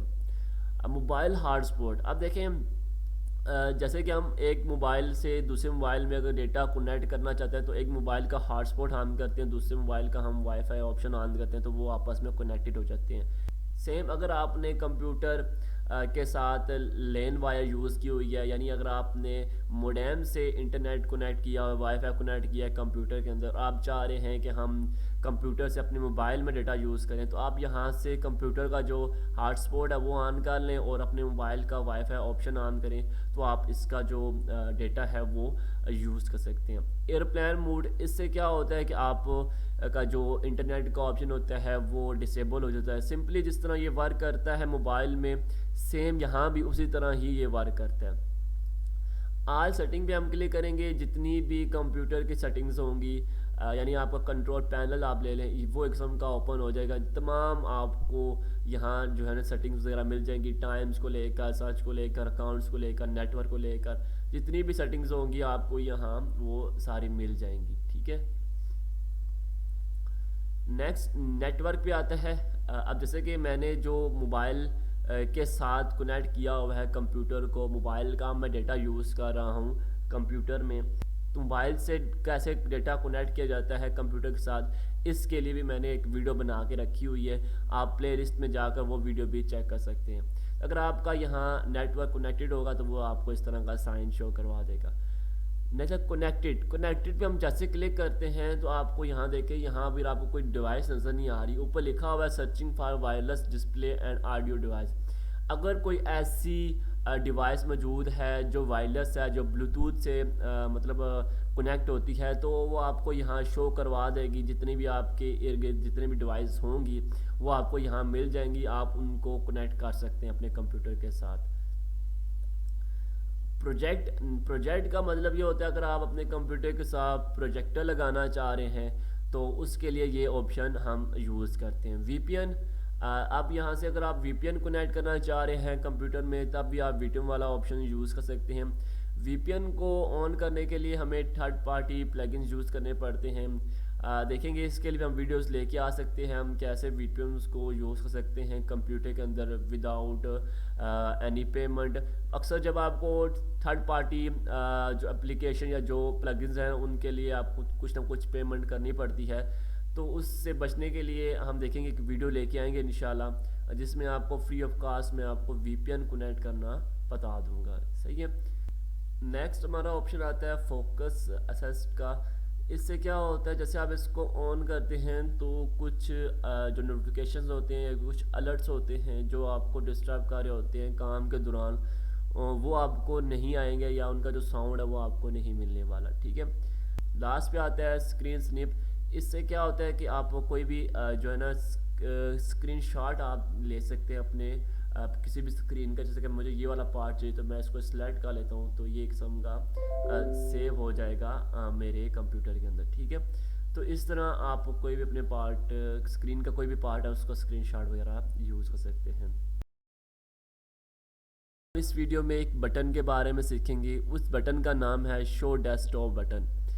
इस बटन का क्या यूज़ है, यूजली क्या होता है, हम बहुत सारे जो काम कंप्यूटर के अंदर कर रहे होते हैं, बहुत सारे प्रोग्राम्स की विंडोज़ जो है वो कंप्यूटर में ऑन हुई होती है, तो हमें अचानक से ज़रूरत पड़ जाती है डेस्कटॉप में जाने की। अब क्या होता है, वो सारी विंडोज़ ऑन हुई होती हैं तो उन्हें सब को हम मिनिमाइज़ करना पड़ता है। फॉर एग्ज़ाम्पल अगर 10 विंडोज़ ऑन हैं तो हमें 10 की 10 वीडियोस को मिनिमाइज़ करना पड़ेगा, तब जाके हमें डेस्कटॉप का जो व्यू है वो नज़र आएगा। लेकिन अगर आप एक बटन को ही क्लिक करके उस डेस्कटॉप में पहुंच सकते हैं तो ये आपके लिए बहुत इजी हो जाएगा। तो जी यही इसका यूज़ है। उस बटन के थ्रू अगर आप वहाँ क्लिक करते हैं तो आपकी जितनी भी विंडोज़ ओपन है ये मैटर नहीं करता, आप सीधे डेस्कटॉप व्यू पे आ जाएंगे। तो मैं यहाँ कुछ प्रोग्राम्स की विंडोज़ ओपन करता हूँ ताकि आपको ये चीज़ समझा सकूँ। तो वीडियो को स्टार्ट करने से पहले एक बार लाजमी दुरूद शरीफ पढ़ लीजिएगा। तो मैंने बहुत से प्रोग्राम्स की विंडोज़ को ओपन कर लिया है आपको ये चीज़ समझाने के लिए। जैसे कि आप देख सकते हैं यहाँ क्रोम की विंडो ओपन है, ठीक है। ये 2 अकाउंट है, इनकी विंडो अलग अलग ओपन है। सेम यहाँ OBS की भी वीडियो ओपन है जिसमें मैं वीडियो में रिकॉर्ड कर रहा हूँ। और इस तरह यहाँ डेस्कटॉप और बहुत सारे दूसरी विंडोज़ भी यहाँ ओपन है। अब देखिए अगर मुझे डेस्कटॉप में जाना होगा तो उसके लिए क्या करना होगा कि मुझे हर एक प्रोग्राम को मिनिमाइज़ यहाँ से करना होगा, ठीक है। जब सारे प्रोग्राम्स को मैं मिनिमाइज़ कर चुका हूँ तब मैं इस डेस्कटॉप के व्यू को देख पाऊँगा। मैं अब दोबारा इन सारी विंडोज़ को ऑन करता हूँ और अब मैं बताता हूँ कि कैसे हम सिर्फ उस बटन पे क्लिक करके आप डायरेक्ट सीधा डेस्कटॉप के ऊपर लैंड कर सकते हैं। वो बटन आपको कहाँ मिलेगा, आपने बिल्कुल बॉटम में आना है और राइट कॉर्नर में आपको एक बटन सा मिलेगा। बटन तो नहीं मैं कह सकता, आप इसको ऐसे लेके करेक्ट एंगल बनना होगा, बिल्कुल पतला सा। नोटिफिकेशन बटन के साथ एक छोटी सी लाइन बनी होगी, शेप बनी होगी। आपने सिंपली उसके ऊपर एक बार क्लिक करना है तो जितनी भी आपके प्रोग्राम्स होंगे वो ऑटोमेटिक सारे मिनिमाइज हो जाएंगे और आपको जो डेस्कटॉप का व्यू है वो इजीली मिल जाएगा। सिंपली आपने स्टार्ट बटन पे क्लिक करना है और आपको यहाँ 2 पोर्शन मिलेंगे। एक पोर्शन में जितने भी आपके प्रोग्राम्स होंगे वो जो है आपको लिस्ट फॉर्म में मिलेंगे और एक में आपको कैटेगरीज फॉर्म में मिलेंगी, ठीक है। तो अगर आप ये चाहते हैं जो कैटेगरी वाला जो फॉर्म है, पोर्शन है, इसको आप ख़त्म करना चाहते हैं, आप ख़त्म भी कर सकते हैं और ख़ुद आप अपनी मर्ज़ी का कस्टमाइज डिज़ाइन भी आप यहाँ बना सकते हैं। ख़त्म कैसे करते हैं पहले हम ये सीख लेते हैं। सिंपली आपने राइट क्लिक करना है और यहाँ से जितने भी प्रोग्राम्स होंगे उन सारों को आप अनपिन फ्रॉम स्टार्ट करते जाएं तो वो यहाँ से रिमूव हो जाएंगी, ठीक है। तो मैं जल्दी से इन सब को यहाँ से रिमूव कर देता हूँ। जितने भी यहाँ प्रोग्राम मैंने ऐड किए थे वो सारे मैंने रिमूव कर दिए और आप देख सकते हैं यहाँ से ब्लैंक स्पेस रह गई है। आपने एक बार स्क्रीन के ऊपर क्लिक करना है, मीन डेस्कटॉप के ऊपर। अगेन आपने स्टार्ट मेन्यू वाले बटन पे क्लिक करना है तो आपको वो पोर्शन नहीं मिलेगा, वो पोर्शन ख़त्म हो जाएगा। आपको सिर्फ लिस्ट वाला जो मेन्यू होगा वही मिलेगी। आप यहाँ से लिस्ट को ड्रैग करके अपना कोई भी प्रोग्राम यहाँ से ढूंढ सकते हैं। अब बात आती है हम कैसे खुद का स्टार्ट मेन्यू पोर्शन बना सकते हैं। उसके लिए सिंपली आपने जो प्रोग्राम ऐड करने हैं उसको आपने राइट क्लिक करना है। राइट क्लिक करके यहाँ पिन टू स्टार्ट पे क्लिक करना है। जैसे आप पिन टू स्टार्ट में क्लिक करेंगे तो ऑटोमेटिक सेकंड पोर्शन क्रिएट हो जाएगा और उसमें वो प्रोग्राम ऐड हो जाएगा। पहले मैं एक पोर्शन बना के देता हूँ आपको डिज़ाइनिंग के लिहाज से। एडोब फोटोशॉप को भी मैं इसमें ऐड कर देता हूँ और कैनवा को मैं इसमें ऐड कर देता हूँ, ठीक है। तो मैंने तीनों ऐड कर दिए हैं। आप 3 से ज़्यादा भी ऐड कर सकते हैं। जैसा कि अगर मैं कैमरे को ऐड करना चाहूँ, मैं यहाँ राइट क्लिक करता हूँ, पिन टू स्टार्ट पे क्लिक करते हैं तो यहाँ कैमरा भी ऐड हो जाएगा, ठीक है। तो आप उस वक्त तक ऐड करते रहें जब तक आप इस ग्रुप का नाम नहीं लिख देते। जैसे आप इस ग्रुप का यहाँ नेम लिख देंगे तो वो इस ग्रुप में आपका जो नेक्स्ट प्रोग्राम होगा वो ऐड नहीं होगा, वो एक नए ग्रुप में चला जाएगा, ठीक है। अब क्योंकि डिज़ाइनिंग में कैमरा नहीं आ रहा तो मैं यहाँ से फ़िलहाल इसको अनपिन कर देता हूँ। अब मैंने इन तीनों सॉफ्टवेयर का एक ग्रुप बनाना है। उस ग्रुप का नाम मैंने रखना है डिज़ाइनिंग। तो मैं वहाँ नाम लिख लेता हूँ जल्दी से। तो मैंने इस ग्रुप को एक नाम दे दिया है। अब हम नेक्स्ट ग्रुप की तरफ जाते हैं जो कि मैंने बनाया था डॉक्यूमेंट का। उसमें मैं कुछ माइक्रोसॉफ्ट के जो प्रोग्राम्स है वो ऐड करता हूँ। जैसे कि मैं एक्सेल ऐड कर देता हूँ। इसको पिन टू स्टार्ट करेंगे, अब देख सकते हैं वो एक्सेल जो है वो इस ग्रुप में ऐड नहीं हुआ, वो एक अलग ग्रुप में ऐड हो रहा है, ठीक है। तो जब तक आप किसी ग्रुप का नाम नहीं दे देते तो आप उसमें जितने प्रोग्राम ऐड करना चाहें ऐड कर सकते हैं। इसके अलावा मैं पावर पॉइंट को ऐड कर देता हूँ और मैं वर्ड को ऐड कर देता हूँ। तो यहाँ भी मैंने 3 प्रोग्राम ऐड कर दिए हैं और इस ग्रुप को भी मैं यहाँ एक नाम दे देता हूँ डॉक्यूमेंट का। तो इस तरह आप अपने ग्रुप्स बनाते जाएं और उसमें जो आप प्रोग्राम डेली बेस के ऊपर यूज़ करते हैं या जिनको आप को बहुत ज़रूरत होती है वो आप यहाँ स्टार्ट मेन्यू में शो करवा सकते हैं। तो ये आई थिंक ज़्यादा बेहतर तरीका है डेस्कटॉप में आइकन लाने से। डेस्कटॉप में आइकन लाने से क्या होता है, आपका जो स्क्रीन होती है वो बढ़ जाती है, वो बहुत अजीब ही लगती है। तो इसके लिए एक अच्छा तरीका है कि आप स्टार्ट मेन्यू में वो सारे प्रोग्राम्स ऐड कर दें जिनको आप बहुत यूज़ करते हैं। आप यहाँ से इजीली उस पर क्लिक करके उनको असेस कर सकते हैं। तो यहाँ मैंने एक फ़ोल्डर क्रिएट किया हुआ है, उसके अंदर मैंने 2 फ़ोल्डर क्रिएट किए हुए हैं। सबसे पहले हम ये सीखेंगे किस तरह हम किसी भी फ़ाइल को हाइड कर सकते हैं। फ़ाइल में भी आपकी पिक्चर हो सकती है, आपका डॉक्यूमेंट हो सकता है, म्यूज़िक की कोई फ़ाइल हो सकती है, वीडियो हो सकती है, कुछ भी हो सकता है। ठीक है, सिंपली आपने क्या करना है, राइट क्लिक करना है और नीचे लास्ट ऑप्शन यानी प्रॉपर्टीज़ पे आपने क्लिक करना है।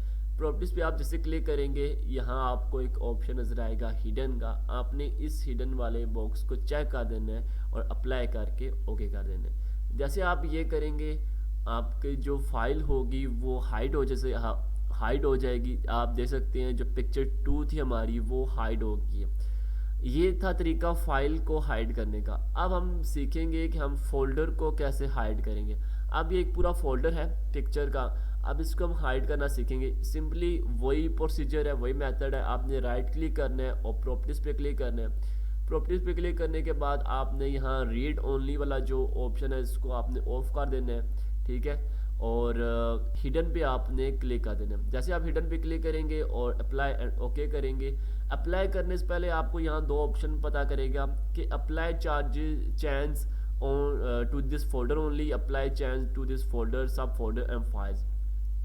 पहले ऑप्शन का ये मतलब है कि आप सिर्फ फोल्डर को हाइड करना चाह रहे हैं और दूसरे ऑप्शन का ये मतलब है कि आप इस फोल्डर के अंदर जितने सब फोल्डर बने हुए हैं, जितनी फाइल्स पड़ी हुई हैं, उन सब को आप हाइड करना चाह रहे हैं। इस वक्त हम सिर्फ फोल्डर को हाइड करेंगे। अगर आप उसके अंदर डेटा पड़ा जो है उस फोल्डर के अंदर उसको भी हाइड करना चाहते हैं तो आपने इस वाले को ऑन रखना है। लेकिन हम अभी फ़िलहाल इसको ऑन रखते हैं और सिंपली यहाँ से ओके पे क्लिक कर देते हैं और अगेन ओके पे क्लिक करते हैं। तो आप देख सकते हैं यहाँ जो हमारा फोल्डर है वो भी हाइड हो चुका है।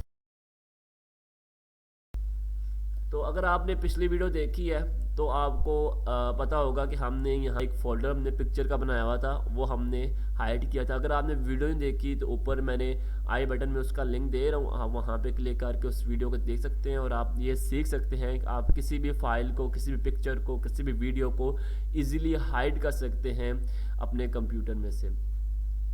अगर आपने फ़ोल्डर बैक लाना है तो उसके लिए आपने क्या करना होगा, आपने व्यू वाले ऑप्शन पे जाएं। ठीक है, यहाँ आपको एक ऑप्शन नज़र आएगा हिडन आइटम्स का, आपने सिंपली इसको क्लिक कर देना है। आप जैसे इसको क्लिक करेंगे जो आपकी फाइल्स होंगी, जो आपने हाइड की होंगी, वो सारी आ जाएंगी।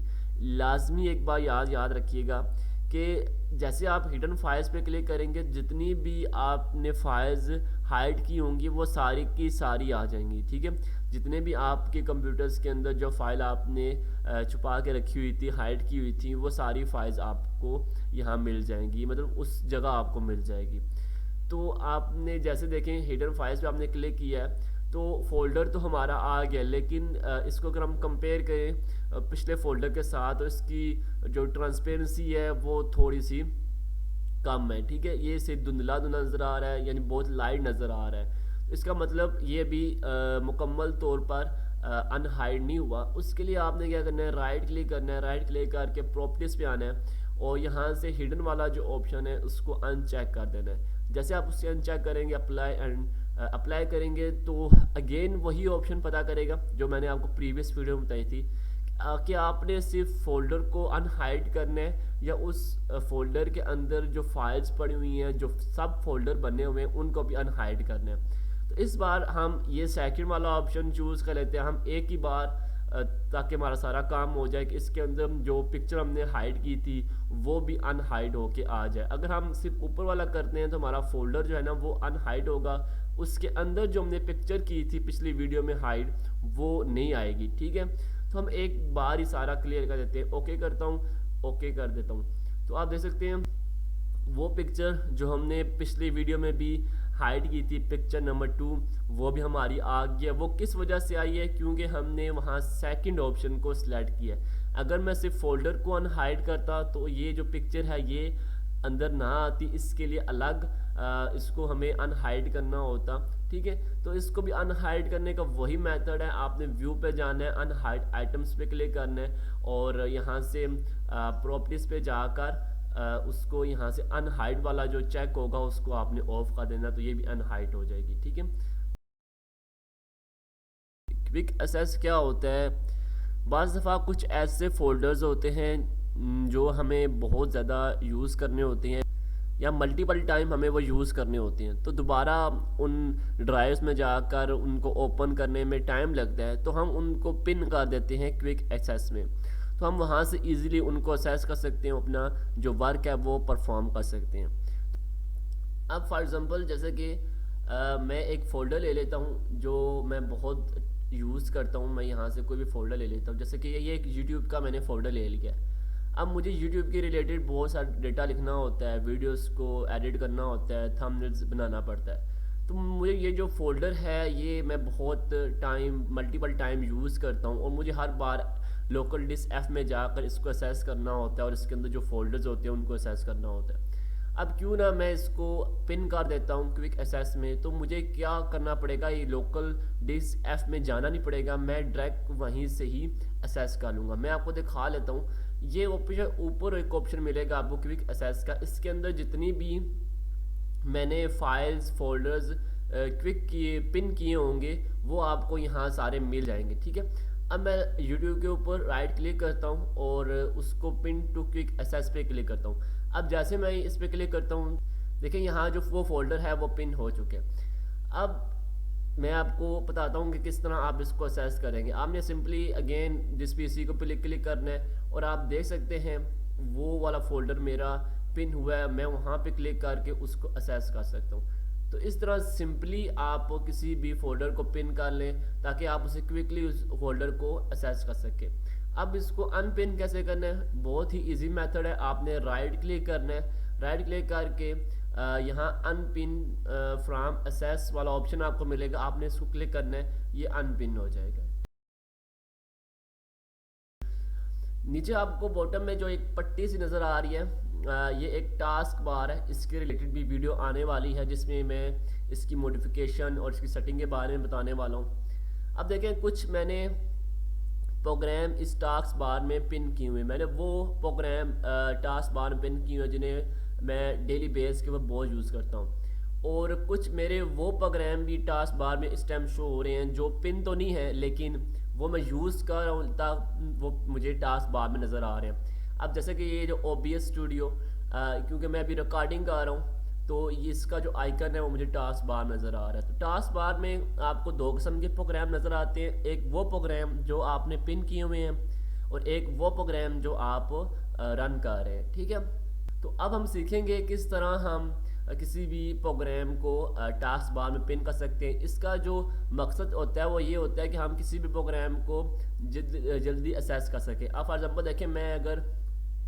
फाइल एक्सप्लोरर खोला हुआ है और मुझे यहाँ से क्रोम ओपन करना है तो मैं यहाँ इजीली क्रोम ओपन कर सकता हूँ, मुझे वापस डेस्कटॉप पे जाकर क्रोम नहीं ओपन करना पड़ेगा। ठीक है, तो कुछ आपको एडवांटेज हो जाता है टास्क बार में किसी प्रोग्राम को पिन करने का।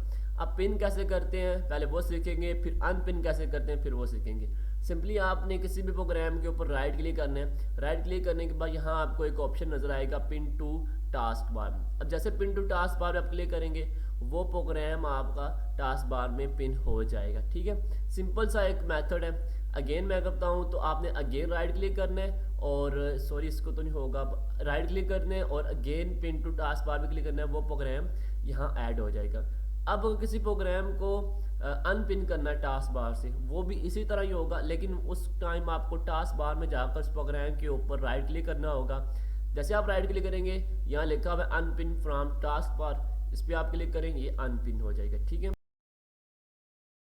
सिंपली आपने फाइल एक्सप्लोरर पे क्लिक करना है और उसको ओपन कर लेना है। मैं डाउनलोड के ऑप्शन पे जाता हूँ, यहाँ बहुत सारी डिज़ाइन इमेजेस पड़ी हुई हैं और इसको आप किस फॉर्म में व्यू करना चाहते हैं इस चीज़ के लिए व्यू का ऑप्शन हम यूज़ करते हैं। अब फॉर एग्जांपल जैसे कि यहाँ व्यू का ऑप्शन आपको ऊपर नज़र आ रहा है, सबसे पहले आपको यहाँ फर्स्ट पे नेविगेशन पैन मिलेगा। नेविगेशन पैन जो आपको ये साइड के ऊपर एक नेविगेशन पैन मिल रहा है, अगर इसको आप हाइड करना चाहते हैं तो सिंपली आपने इसके ऊपर क्लिक करें और इस पर जो चेक लगा हुआ है इसको आप रिमूव कर दें तो ये हाइड हो जाएगी। ठीक है, नेक्स्ट हमारे पास जो नेविगेशन पैन आता है वो है प्रीव्यू पैन। प्रीव्यू पैन में आप उस फाइल का प्रीव्यू देख सकते हैं जो फाइल आपने सेलेक्ट की हुई है। जैसा कि अगर मैं ये इमेज सेलेक्ट करता हूँ तो इसका एक प्रीव्यू वो यहाँ दिखा देगा, और अगर मैं ये इमेज सेलेक्ट करता हूँ तो उसका भी मुझे एक प्रीव्यू वो यहाँ पे दिखा देगा। ठीक है, नेक्स्ट हमारे पास आती है डिटेल पेन। डिटेल पेन में वो आपको प्रीव्यू भी दिखाएगा और साथ उस फाइल की डिटेल्स भी बताएगा। आप सिंपली जैसे कि मैंने इस इमेज के ऊपर PNG फाइल हमारे पास मौजूद है, इस पर मैंने क्लिक किया है तो इसने उसकी डायमेंशन, उसका साइज़, वो कब डाउनलोड हुई थी या क्रेडिट की गई थी, उसका एक छोटा सा प्रीव्यू भी आपको वो यहाँ दे देते हैं। अगर आप ये जो पैन है वो नहीं चाहते तो आप इसको यहाँ से क्लिक करें, ये यहाँ से हट जाएगा। नेक्स्ट हमारे पास जो आता है ऑप्शंस वो लेआउट का आता है। लेआउट में डिफरेंट किस्म के ऑप्शन हैं कि आप अपने फाइल्स को किस तरह देखना चाहते हैं, किस फॉर्म में देखना चाहते हैं। अगर आप चाहते हैं कि इनके जो आइकन हैं वो लार्ज नज़र आएँ तो आप एक्स्ट्रा लार्ज पे क्लिक करें तो आपके फाइल के आइकन जो है वो लार्ज नज़र आएंगे। अगर मीडियम में देखना चाहते हैं सॉरी एक्स्ट्रा लार्ज की ये नज़र आएंगे। लार्ज आपको यहाँ मिलेगा, मीडियम साइज, स्मॉल आइकन। ठीक है, अगर आप लिस्ट फॉर्म में देखना चाहेंगे आपको लिस्ट फॉर्म मिल जाएगी। डिटेल फॉर्म में, डिटेल में क्या होगा, साथ वो एक्सटेंशन भी बता देगा फाइल की कि PNG है और साइज़ भी साथ मेंशन कर देगा। ठीक है, इस तरह टाइल्स में आप बता सकते हैं, कंटेंट में आप देख सकते हैं। तो जिस फॉर्म में आप देखना चाह रहे हैं अपने डेटा को, अपने फाइल्स को, आप यहाँ से वो लेआउट स्लाइड कर सकते हैं। आगे सॉर्ट बाय मतलब कि आप किस सीक्वेंस में, किस तरतीब में अपने फाइल्स को देखना चाहते हैं। आप नेम की तरतीब रखना चाहते हैं कि A से स्टार्ट हो और Z पे जाके एंड हो, और जो फाइल A से स्टार्ट हो रही होंगी वो फर्स्ट पे आ जाएंगी और इसी तरह से सीक्वेंस के साथ आती रहेंगी। अगर आप साइज़ के लिहाज से देखना चाह रहे हैं आप साइज़ के लिहाज से भी देख सकते हैं कि जिस फाइल का साइज़ मैक्सिमम होगा वो टॉप पे आ जाए और जिनका साइज़ मिनिमम होगा वो बॉटम में चले जाएं। ठीक है, यहाँ से असेंडिंग और डिसेंडिंग भी आप लगा सकते हैं। फॉर एग्जांपल अब देखें, अगर आप साइज़ पे क्लिक करते हैं और यहाँ से असेंडिंग लगाते हैं तो क्या होगा, जिस फाइल का साइज़ ज़्यादा होगा वो टॉप पे आ जाएगी और जिसका साइज़ कम होगा वो नीचे आती जाएंगी। अगर आप डिसेंडिंग लगाते हैं तो ये उल्टा काम हो जाएगा कि जो छोटी फाइल्स हैं जिनका MB साइज़ कम है वो टॉप पे आ जाएंगी और जिन फाइल का साइज़ ज़्यादा है वो बॉटम में चले जाएंगी। इसके अलावा सॉर्टिंग में आप ग्रुप वाइज भी दे सकते हैं। ठीक है, आप देखें फॉर एग्जांपल अगर मैं टाइप पे क्लिक करता हूँ तो आप देख सकते हैं जो इलस्ट्रेटर की फाइल्स थी तो वो सारी एक ग्रुप में आ गई हैं, और जो एप्लीकेशन की फ़ाइल है वो एक ग्रुप में आ गई है, जो डॉक्यूमेंट यानी PDF या जो हमने वेब पेज की जो फाइल है वो एक ग्रुप में आ गया। तो इस तरह आप ग्रुप वाइज अपने डेटा को देख सकते हैं। ठीक है, नेक्स्ट हमारे पास ऑप्शन आता है आइटम चेक बॉक्स। जैसे आप इसके ऊपर क्लिक करते हैं तो हर फाइल के ऊपर आपको एक छोटा सा बॉक्स मिलेगा जिसके थ्रू आप फाइल को इजीली सिलेक्ट कर पाएंगे। आप फाइल को ड्रैग करके भी सिलेक्ट कर सकते हैं माउस के थ्रू। अगर आप इस बॉक्स पे ऑन चेक कर देते हैं तो आपके हर एक फाइल के ऊपर एक चेक बॉक्स आ जाएगा, उसको आप क्लिक करके उसको मार्क करके आप उस फाइल को इजीली सिलेक्ट कर सकते हैं। तो इस तरह आप आसानी से मल्टीपल फाइल जो हैं वो सिलेक्ट कर सकते हैं। नेक्स्ट ऑप्शन आता है फाइल नेम एक्सटेंशन। जैसे आप इसके ऊपर क्लिक करेंगे हर फाइल के साथ उसकी एक्सटेंशन भी आ जाएगी। एक्सटेंशन के ऊपर भी एक डेडिकेटेड वीडियो बनी हुई है, आप प्लेलिस्ट पे जाकर वो वीडियो देख सकते हैं कि फ़ाइल एक्सटेंशन बेसिकली होता क्या है। ESP देखें, इस फाइल की एक्सटेंशन है, PNG इस फाइल की एक्सटेंशन है। तो जिस फाइल की जो एक्सटेंशन होगी वो आपको साथ उस फाइल के नेम के साथ मिल जाएगी। ठीक है, इन दोनों बॉक्स को फ़िलहाल मैं ऑफ कर देता हूँ। तो hidden files, hidden items, sorry, इसके ऊपर वीडियो आने वाली है। इससे जो नेक्स्ट वीडियो है या इससे नेक्स्ट जो क्लास है वो इसी चीज़ के ऊपर है कि हम कैसे अपनी फाइल्स को, अपने डॉक्यूमेंट्स को, किसी पिक्चर को, किसी वीडियो को हाइड कर सकते हैं कंप्यूटर के अंदर और कैसे उसे अनहाइड कर सकते हैं। तो ये ऑप्शन आपको तब समझ आएगा जब आप मेरी अगली वो दोनों वीडियो देखेंगे, जिसमें एक वीडियो मैंने हाइड करना बताया है और दूसरी वीडियो में मैंने उसी फाइल को अनहाइड करना बताया है। सिंपली अगर आप चाहते हैं किसी फाइल के ऊपर आप पासवर्ड लगाना चाह रहे हैं तो उसके लिए आपको एक सॉफ्टवेयर इंस्टॉल करके रखना होगा जिसका नाम है WinRAR। बेसिकली ये जिप और कंप्रेस फाइल को ओपन करने के लिए यूज़ होता है, लेकिन इसके थ्रू आप किसी भी फोल्डर, फाइल या इमेज के ऊपर पासवर्ड लगा सकते हैं। WinRAR एक सॉफ्टवेयर है जो आपको गूगल के ऊपर अवेलेबल है, उसको आप जाके डाउनलोड कर सकते हैं इजीली। डाउनलोड करने के बाद और इंस्टॉल करने के बाद आपने जिस फोल्डर या किसी भी फाइल को लॉक करना है या उसके पासवर्ड लगाना, सिंपली आपने उस फोल्डर के ऊपर क्लिक करना है और देन आपने ऐड टू आर्चिव पे क्लिक करना है। जितनी भी सेटिंग्स होगी आपने यही रहने देनी। हाँ, अगर आपने यहाँ नेम चेंज करना है तो आप यहाँ नेम चेंज कर सकते हैं। सेट पासवर्ड पे जाना है, आपने इंटर पासवर्ड करना है। अगर आप पासवर्ड देखना चाह रहे हैं तो आप यहाँ पे क्लिक कर सकते हैं, अगर नहीं देखना चाह रहे तो उसको अनचेक करने दें। जो पासवर्ड आप यहाँ पुट करेंगे वही पासवर्ड आपने यहाँ ही पुट करना है फॉर वेरिफिकेशन।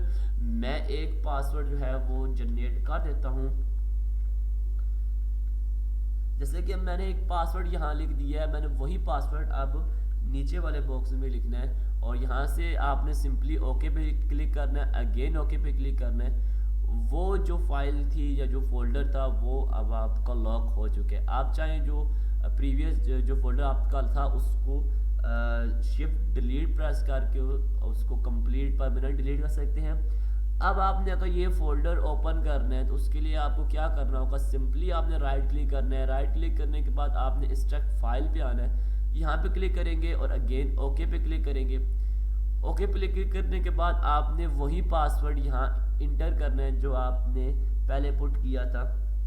तो मैं वही पासवर्ड इंटर कर देता हूँ और आपने यहाँ से ओके पे क्लिक करना है। जैसे ओके क्लिक करेंगे वो फोल्डर आपका जो है वो आ जाएगा, आप उसको इजीली एक्सेस कर सकते हैं। अगर आपको अगेन पासवर्ड लगाना है, दोबारा लॉक करना है, तो आपको लॉक करने की कोई ज़रूरत नहीं है। आपकी वो फाइल लॉक हुई है, उसके वो पासवर्ड लगा हुआ है, आप इसको अगेन डिलीट कर दें। ये जब आपको चाहे होगा आप इसको एक्सट्रैक्ट कर सकते हैं। तो ये एक सिंपल सा तरीका था जिसके थ्रू आप किसी भी फाइल या किसी भी फोल्डर को लॉक कर सकते थे, पासवर्ड लगा सकते हैं।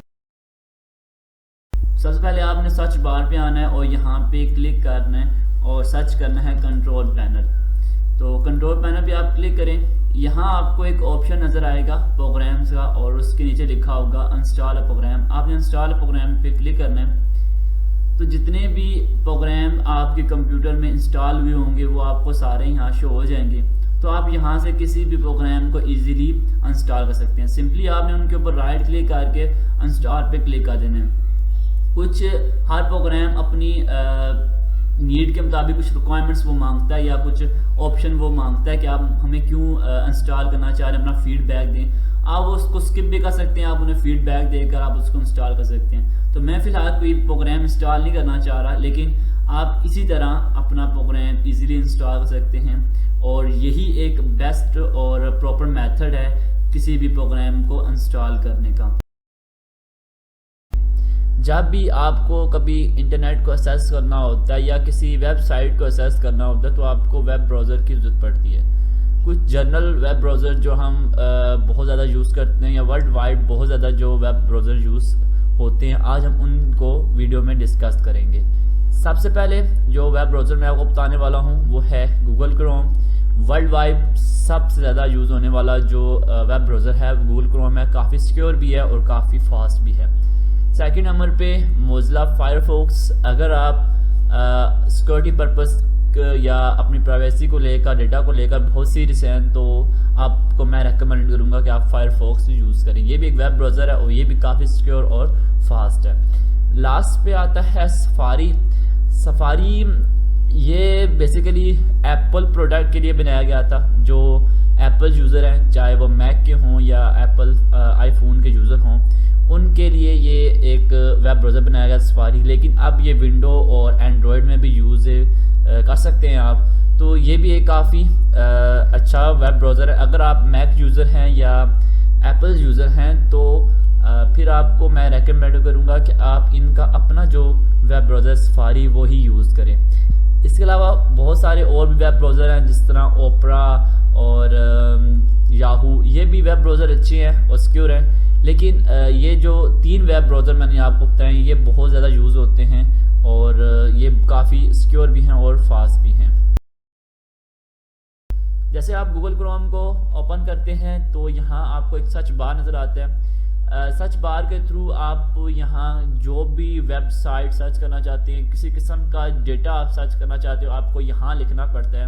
और एक आपको ऊपर भी एक बार नज़र आती है, इसे हम यूआरएल बार बोल सकते हैं कि आप जो भी वेबसाइट अपने वेब ब्राउज़र मतलब गूगल क्रोम में ओपन करते हैं उसका जो यूआरएल लिंक होता है वो आपको यहाँ नज़र आता है। मेन जो आप जो भी काम जो भी वर्क परफॉर्म कर रहे होते हैं क्रोम के ऊपर, उसका जो यूआरएल बनता है वो आपको यहाँ पे नज़र आता है। यहाँ आपको प्लस का साइन नज़र आएगा, इसके थ्रू आप न्यू टैब ऐड कर सकते हैं। और अगर आपने इस न्यू टैब को ख़त्म करना है तो आप यहाँ पे क्रॉस पे क्लिक करके इसको ख़त्म भी कर सकते हैं। यहाँ से आप बैक जा सकते हैं और यहाँ से फॉरवर्ड, और यहाँ से आप अपने पेज को रिलोड कर सकते हैं। जैसे आप इन 3 डॉट्स पे क्लिक करेंगे बहुत सारे ऑप्शन आपके सामने नज़र आएंगे, इनको हम बारी बारी पढ़ते जाते हैं। न्यू टैब में आप न्यू टैब ओपन कर सकते हो, मैंने इसका शॉर्टकट आपको बताया हुआ है। आप जैसे प्लस पे क्लिक करेंगे आपका न्यू टैब क्रिएट हो जाएगा, आप न्यू विंडो भी क्रिएट कर सकते हो। इसके अलावा आप न्यू इनकॉग्निटो मोड भी ऑन कर सकते हो। न्यू इनकॉग्निटो मोड क्या होता है, इसमें आप जो भी वर्क परफॉर्म कर रहे होते हो, जो भी कुछ सर्च करते हो वो आपकी हिस्ट्री नहीं बनती इसमें, ठीक है। इसके अलावा नीचे आपको आइकन नज़र आ रहा है अकाउंट का, आप यहाँ पे क्लिक करके अकाउंट की डिटेल जान सकते हो। इसके अलावा अगर आपको पासवर्ड की वगैरह डिटेल जाननी है तो आप पासवर्ड पे क्लिक करें। हिस्ट्री आपने जो भी गूगल क्रोम के ऊपर डेटा सर्च किया होगा, वेबसाइट सर्च की होंगी, वो आपको हिस्ट्री के अंदर शो होंगी। आप हिस्ट्री में जाकर उनको डिलीट भी कर सकते हैं। डाउनलोड पे जाएंगे, जैसे आप डाउनलोड पे क्लिक करते हैं तो जितनी भी चीज़ें आपने डाउनलोड की होंगी इस गूगल क्रोम में तो वो तमाम आपको यहाँ डाउनलोड के पोर्शन में नज़र आ जाएंगी। इसके अलावा अगर आपने गूगल क्रोम में कोई एक्सटेंशन लगानी हो तो यहाँ से आप एक्सटेंशन भी लगा सकते हैं। मैं आपको एक्सटेंशन लगाना बताऊँगा कैसे एक्सटेंशन लगाई जाती है। क्लियर ब्राउजिंग डेटा, जो भी डेटा आपने ब्राउज़ किया हुआ है गूगल क्रोम में, अगर आप उन सबको क्लियर करना चाहते हैं तो आप उसको यहाँ से क्लियर भी कर सकते हैं। अगर आपने गूगल क्रोम के पेज को जूम कितना करना है, जूम आउट कितना रखना है, आप यहाँ से डिसाइड करेंगे। जैसे आप प्लस पे क्लिक करेंगे वो जूम इन हो जाएगा और जैसे माइनस पे क्लिक करेंगे वो जूम आउट हो जाएगा। इसके अलावा सेटिंग में आते हैं, सेटिंग में आपको बहुत सारी चीज़ें मिल जाएंगी। यहाँ आपको आइकन नज़र आ रहा है और साथ ही आपको यहाँ जीमेल जो है वो आपको नज़र आएगी अपनी, जो आपने गूगल क्रोम में एम्बेडेड की हुई है। इसके अलावा मैनेज जो अकाउंट पे यहाँ आप अपना अकाउंट मैनेज कर सकते हैं, अपने अकाउंट को पासवर्ड मैनेज कर सकते हैं और बहुत सारी प्राइवेसी और डेटा होते हैं आप यहाँ से मैनेज कर सकते हैं। कस्टमाइज योर प्रोफाइल, अगर आप इस आइकन की बजाय अपनी पिक्चर लगाना चाह रहे हैं, किसी और किस्म की पिक्चर लगाना चाह रहे हैं तो आप यहाँ से कस्टमाइज कर सकते हैं। अपीयरेंस में आते हैं, अपीयरेंस में यहाँ आपको थीम जो बाय डिफ़ॉल्ट गूगल क्रोम आपको देता है वो लगा होता है, लेकिन अगर आप थीम चेंज करना चाह रहे हैं तो आप यहाँ पे क्लिक करें तो न्यू टैब के अंदर थीम्स बहुत सारे आपको अवेलेबल हो जाएंगे, आप वहाँ से सिलेक्ट करके कोई भी थीम लगा सकते हैं। तो आप देख सकते हैं यहाँ बहुत सारे थीम्स आपको अवेलेबल हैं, आप यहाँ से कोई भी थीम उसको सिलेक्ट करें और अप्लाई करके उसको गूगल क्रोम के ऊपर लगा सकते हैं। अगर आपने डार्क मोड लगाना हो तो डार्क मोड पे आप क्लिक करके गूगल क्रोम का जो मोड है वो डार्क कर सकते हैं। मैं फ़िलहाल डिवाइस पे रखता हूँ। अगर आप चाहते हैं होम बटन शो हो, जैसे आप इसको अनेबल करेंगे तो यहाँ एक होम का बटन आपको शो हो जाएगा, आप इसको भी अनेबल और डिसेबल कर सकते हैं। इसके अलावा सर्च इंजन में आते हैं, सर्च इंजन में आपको बहुत सारे यहाँ सर्च इंजन प्रोवाइड कर रहा है गूगल क्रोम। आप यहाँ से किसी भी सर्च इंजन को सिलेक्ट कर सकते हैं कि आप चाहते हैं आप जो डेटा लिख रहे हैं, जो वेबसाइट लिख रहे हैं वो गूगल में ओपन हो, बिंग में ओपन हो, याहू में ओपन हो, या इस तरह जो बाकी उन्होंने सर्च इंजन दिए हो आप वहाँ से अपनी मर्ज़ी से कोई भी सर्च इंजन चूज़ कर सकते हैं। फिलहाल मैंने याहू सेलेक्ट किया हुआ है तो मैं याहू ही रखता हूँ। डिफ़ॉल्ट ब्राउज़र ये आपका ऑटोमेटिक गूगल क्रोम ही लगा होता है। लैंग्वेज पे आते हैं तो यहाँ 2 किस्म की लैंग्वेज इंक्लूड की हुई है मैंने। अगर आपने अपनी पसंद की कोई और लैंग्वेज भी इंक्लूड करनी हो तो आप यहाँ से उसको सिलेक्ट करके चेक करके ऐड करके आप यहाँ लैंग्वेज ऐड कर सकते हैं। इसके अलावा नीचे आते हैं, नीचे आपको ऑप्शन मिलेगा रिसेट सेटिंग।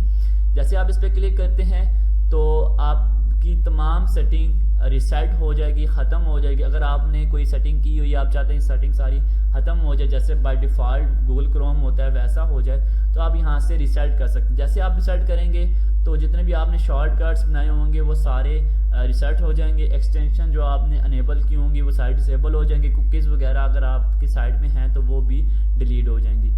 तो यहाँ इसके अलावा तो नेक्स्ट ऑप्शन जो है वो डाउनलोड का है। डाउनलोड में आप यहाँ से डाउनलोड पाथ जो है वो चेंज कर सकते हैं। जैसे देखें, अभी मैं जो भी चीज़ डाउनलोड करूँगा वो मेरी डाउनलोड के फोल्डर में जाएगी। अगर आप चाहते हैं कि वो किसी और फोल्डर पे जाए तो आप यहाँ से चेंज करके अपना जो फोल्डर है वो सिलेक्ट करें, जिससे जो लोकेशन होगी डाउनलोडिंग की वो यहाँ से चेंज हो जाएगी। लास्ट पे ऑप्शन आता है एक्सटेंशन का। एक्सटेंशन बेसिकली अपने गूगल क्रोम में कुछ नया फीचर्स ऐड करने के लिए आप एक्सटेंशन को यूज़ करते हैं। मेन जो फीचर्स गूगल क्रोम आपको प्रोवाइड नहीं करता, आप एक्सटेंशन लगाकर वो फीचर्स ऐड कर सकते हैं। जैसे कि एक सिंपल सी मैं एग्जांपल दूँ, एक एक्सटेंशन होती है कलर पिकर। कलर पिकर आप एक्सटेंशन अगर आप लगाते हैं तो इससे क्या होता है कि आप गूगल क्रोम में से कोई भी कलर का कोड देख सकते हैं। जैसे अगर आपने कोई इमेज यहाँ ओपन की हुई है, आप चाहते हैं ये कलर, इसका कोड मुझे पता लगे, तो आप जैसे उस एक्सटेंशन को ऑन करके उस एक कर्सर सा, एक पेन सा होता है, उस कलर के ऊपर लाते हैं तो वो आपको उस कलर का कोड बता देती है। तो इस तरह बहुत सारी और एक्सटेंशन है। एक्सटेंशन को आप अपने तौर पर भी एक्सप्लोर कीजिए, बहुत इंपॉर्टेंट चीज़ है। तो यहाँ आप देख सकते हैं बहुत किस्म की एक्सटेंशन है, गूगल ट्रांसलेटर एक्सटेंशन है और बहुत सारी आपको यहाँ एक्सटेंशन मिल जाएंगी। अक्सर जो पहले जब विंडो को इंस्टॉल किया जाता था तो सीडीज़ वगैरह, डीवीडीज़ वगैरह बाय की जाती थी। अब बहुत कम रुझान हो गया सीडीज़ के थ्रू विंडो इंस्टॉलेशन का। अब मोस्टली जब भी लोग को विंडो इंस्टॉल करनी होती है तो वो यूएसबी के थ्रू करते हैं। तो आज हम वीडियो में सीखेंगे कैसे हम यूएसबी को बूट बनाते हैं। आपने सिंपली क्या करना है कि गूगल क्रोम पे आना है और वहाँ सर्च करना है विंडो 10 ISO फाइल। ठीक है, ये देख लीजिएगा, लाजमी यही सर्च कीजिएगा, ठीक है ना, आगे पीछे नहीं जाना किधर। तो विंडो 10 ISO फाइल आपने स्लाइड सर्च कर लेनी है। ठीक है, अगर आप विंडो 7 करना चाह रहे हैं विंडो 7 लिखेंगे, वहाँ विंडो 11 करना चाह रहे हैं विंडो 11 ISO फाइल लिखेंगे। ठीक है, जैसे आप ये सर्च करेंगे ना तो आपको यहाँ एक वेबसाइट नजर आएगी, इनकी ऑफिशियल वेबसाइट www.microsoft.com। तो आपने उस वेबसाइट को ऑन कर लेना है क्लिक करके। जैसे ऑन करेंगे तो एक न्यू टैब में एक विंडो सी ओपन होगी। यहाँ आपको दो ऑप्शन मिलेंगे, अपडेट नाउ और डाउनलोड नाउ। दोनों ही समझाऊंगा, टेंशन नहीं लेनी, दोनों समझाऊंगा मैं। ठीक है, डाउनलोड अपडेट नाउ में आपने क्या करना है ना कि अगर आप चाहते हैं कि आपकी विंडो जस्ट अपडेट हो, ठीक है, आप उसको यूएसबी को बूट नहीं बनाना चाह रहे, आप ISO फाइल अपने कंप्यूटर के अंदर सेव नहीं रखना चाह रहे, आप जस्ट ये चाहते हैं, जिस तरह नहीं मोबाइल की हम ऐप जो हैं वो अपडेट कर देते हैं, हमारा डाटा उधर ही रहता है, सेम वही प्रोसीजर है। जब अपडेट नाउ पे आप जैसे क्लिक करेंगे ना तो आपका जो डेटा वो यहीं रहेगा, बस आपकी जो विंडो है वो जो अपडेट हो जाएगी। अगर आप यूएसबी को बूट करना चाहते हैं और विंडो को इंस्टॉल करना चाहते हैं, जो प्रीवियस विंडो है उसको डिलीट करना चाहते हैं, तब आपको डाउनलोड नाउ पे क्लिक करना होगा। जैसे डाउनलोड पे नाउ पे क्लिक करेंगे, एक सॉफ्टवेयर सा आपको इंस्टॉल करना होगा जिसके थ्रू आप ISO फाइल जो है वो डाउनलोड कर पाते हैं। ठीक है, तो यहाँ से ओके पे क्लिक कर देना है। तो ये कुछ ही टाइम लेगा। ये सॉफ्टवेयर है, ये लाजमी आपको इंस्टॉल करना होता है जब भी आपको ISO फाइल जो है वो कंप्यूटर में सेव करनी होती है, डाउनलोड करनी होती है। याद रहे जो ISO फाइल है वो मिनिमम 4 से 5 GB की होती है।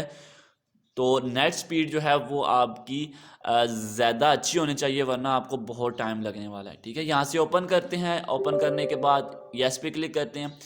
यस पे क्लिक करेंगे तो कुछ लोडिंग चलेगी। ठीक है, और लोडिंग के बाद डाउनलोड होना स्टार्ट हो जाएगी विंडो, और तकरीबन 1 से पौना घंटा ये टाइम ज़रूर लेगा। तो इसलिए मैं वीडियो को यहाँ से थोड़ा सा कट कर देता हूँ ताकि वीडियो की लेंथ भी ज़्यादा ना हो और आपका टाइम भी वेस्ट ना हो, क्योंकि टाइम बहुत कीमती है।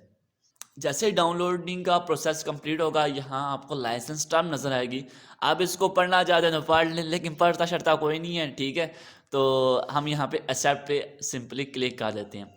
अगेन डाउनलोडिंग का प्रोसेस आपके सामने आ जाएगा।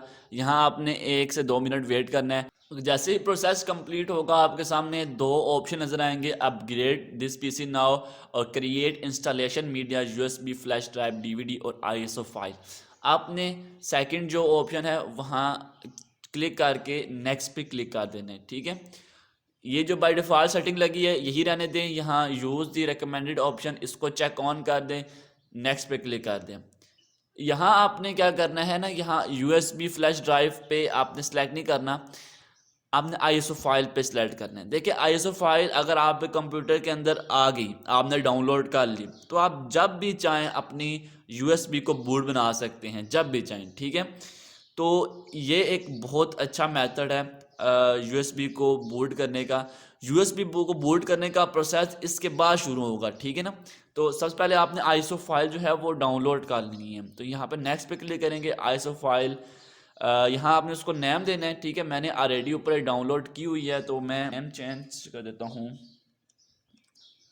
तो सेव पे क्लिक कर देते हैं। ठीक है, तो आईएसओ फाइल डाउनलोड होना स्टार्ट हो गई है। तो तकरीबन 1 से पौना घंटा ज़रूर लगना है अगर आपका जो नेट की स्पीड जो है वो नॉर्मल है। तो मैं यहाँ से वीडियो काट कर देता हूँ। ठीक है, तो जैसे ही आईएसओ फाइल की डाउनलोडिंग कंप्लीट होगी, वेरिफिकेशन के लिए अगेन प्रोसेस आ जाएगा। यहाँ भी आपने 1-2 मिनट वेट करना है। जैसे ही ये प्रोसेस कंप्लीट होगा आपने सिंपली फिनिश पे क्लिक कर देना है। तो ये स्टेप जो थे वो आईएसओ फाइल डाउनलोड करने के थे कंप्यूटर के अंदर। अब जो आगे मैं स्टेप बताने वाला हूँ वो यूएसबी को बूट करने की हैं। उसके लिए सबसे पहले आपने क्रोम में जाना है और वहाँ आपने एक सॉफ्टवेयर इंस्टॉल करना है, रूफस। ठीक है, ये सॉफ्टवेयर आपने इंस्टॉल कर लेना है। नीचे आप ड्रैग करेंगे आपको इसको लेटेस्ट वर्जन मिलेगा, आपने वो लेटेस्ट वर्जन डाउनलोड कर लेना है। जैसे डाउनलोड कंप्लीट होगा आपने रूफस सॉफ्टवेयर को ओपन करना है और इस वक्त आपने अपने कंप्यूटर में यूएसबी लगानी है। याद रहे जब आप विंडो डाउनलोड कर रहे थे तब आपने जो है वो विंडो यूएसबी नहीं लगानी। यूएसबी तब आपने लगानी है जब आप रूफस सॉफ्टवेयर को ओपन करेंगे। तो सबसे पहले आपने बूट सिलेक्शन को क्लिक करना है। जिस फोल्डर में आपने आईएसओ फाइल डाउनलोड की हुई है वहाँ से वो आईएसओ फाइल आपने सेलेक्ट करनी है। सेलेक्ट करने के बाद सिंपल आपने एक ही इसमें जो है वो सेटिंग चेंज करनी है। पार्टीशन स्कीम जो यहाँ जीपीटी लगी हुई है आपने उसको एमबीआर बनाना है। एमबीआर बनाने के बाद सिंपली आपने नीचे स्टार्ट के बटन पे क्लिक कर देना है। प्रोसेस जो है वो स्टार्ट हो जाएगी।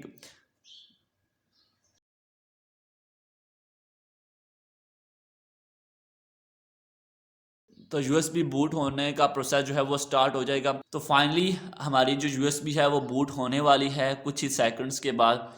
तो ये तकरीबन सारा प्रोसेस होता है एक आईएसओ फाइल डाउनलोड करने का और किसी यूएसबी को बूट करने का।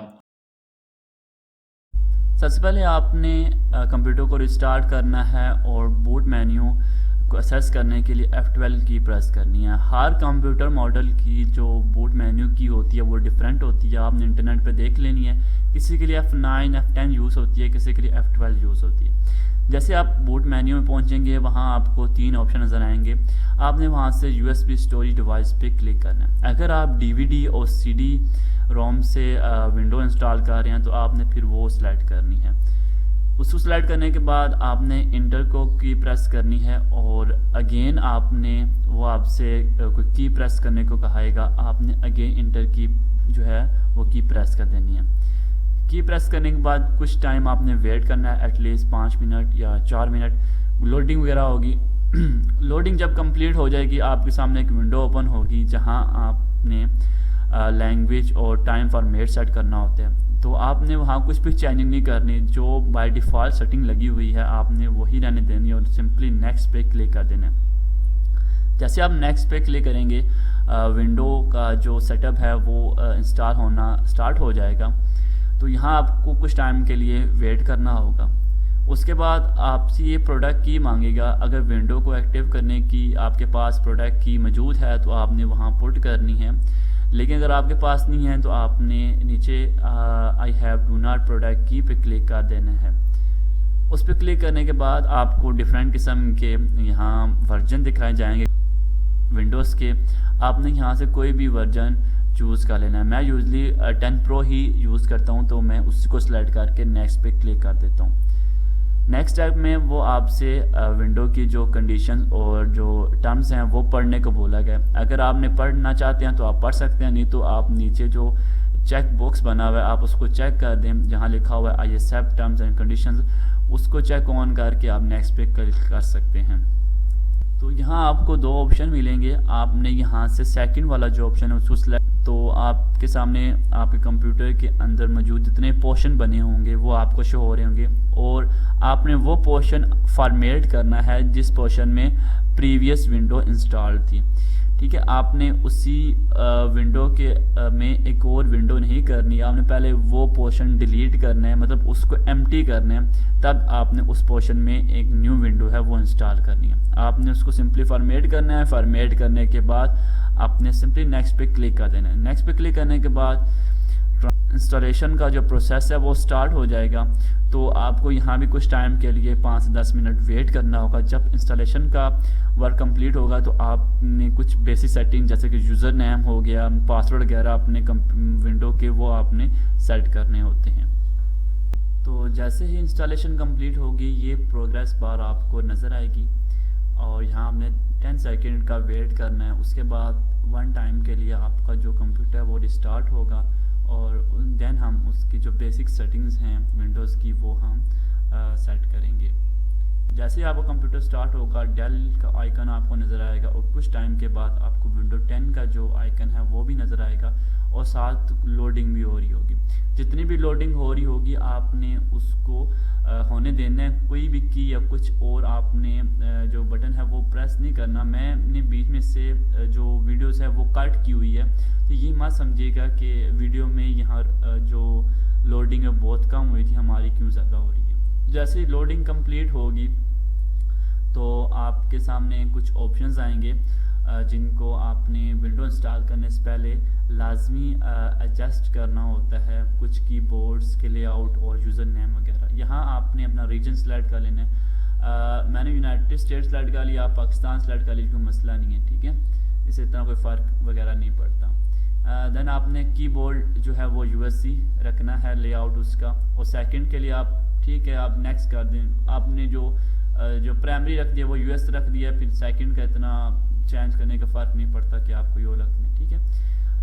आपने सिंपली नेक्स्ट पे क्लिक कर देना है। अगेन आपने लेआउट जो है वो यूएसए का सिलेक्ट करके और ऐड लेआउट पे क्लिक कर देना है। उसके बाद अगर आपके कंप्यूटर के साथ उस वक्त वाईफाई कनेक्टेड है वो यहाँ आपको कुछ नेटवर्क वगैरह शो करेगा, आपने इनको कनेक्ट नहीं करना। सिंपली आपने लेफ़्ट कॉर्नर में बॉटम में देखें तो आपको एक लाइन लिखी है नज़र आएगी, I do not have internet, तो आपने इस पर सिंपली आपने इस पर क्लिक कर देना है। जैसे आप इस पर क्लिक करेंगे तो यहाँ से कुछ और सेटअप मांगेगा, आपने कंटिन्यू विद लिमिट सेटअप पे क्लिक कर देना है, ठीक है। ज़्यादा झंझट में हम नहीं पढ़ते, हम सिंपल ही से विंडो को इंस्टॉल करना आपको मैं बता दूंगा, ठीक है। यहाँ आपने यूज़र नेम है वो पुट करना है जो आपने अपने डेस्कटॉप का रखना है, और नेक्स्ट टैब में आपने फिर पासवर्ड जो आपने अपने कंप्यूटर का रखना है वो सेट करना है, ठीक है। तो हम यहाँ पासवर्ड डिसाइड कर लेते हैं। नेक्स्ट पे क्लिक करने के बाद अगेन वो आपसे कंफर्म पासवर्ड पूछेगा, जो आपने प्रीवियस पासवर्ड रखा है वही आपने अगेन पासवर्ड रख के नेक्स्ट पे क्लिक कर देना है। यहाँ आपसे वो 3 क्वेश्चन पता करेगा, आपने इन तीनों क्वेश्चंस के आंसर देने हैं। ये बेसिकली हिंट्स होते हैं, जब अगर आप पासवर्ड वगैरह बोल गए तो आप इन हिंट्स के थ्रू अपने पासवर्ड को रिकवर कर सकते हैं। जैसे कि ये पूछ रहा है what is your childhood nickname, तो आप यहाँ से कोई भी नेम लिख सकते हैं। इस तरह आपने नेक्स्ट करते जाएंगे, वो सेकंड क्वेश्चन देगा, और इसी तरह सो ऑन आपने तीनों जो क्वेश्चंस हैं वो कंप्लीट करने हैं। तो मैं यहाँ से वीडियो कट कर रहा हूँ और मैंने यहाँ तीनों के तीनों क्वेश्चन जो है वो कंप्लीट कर लिए हैं।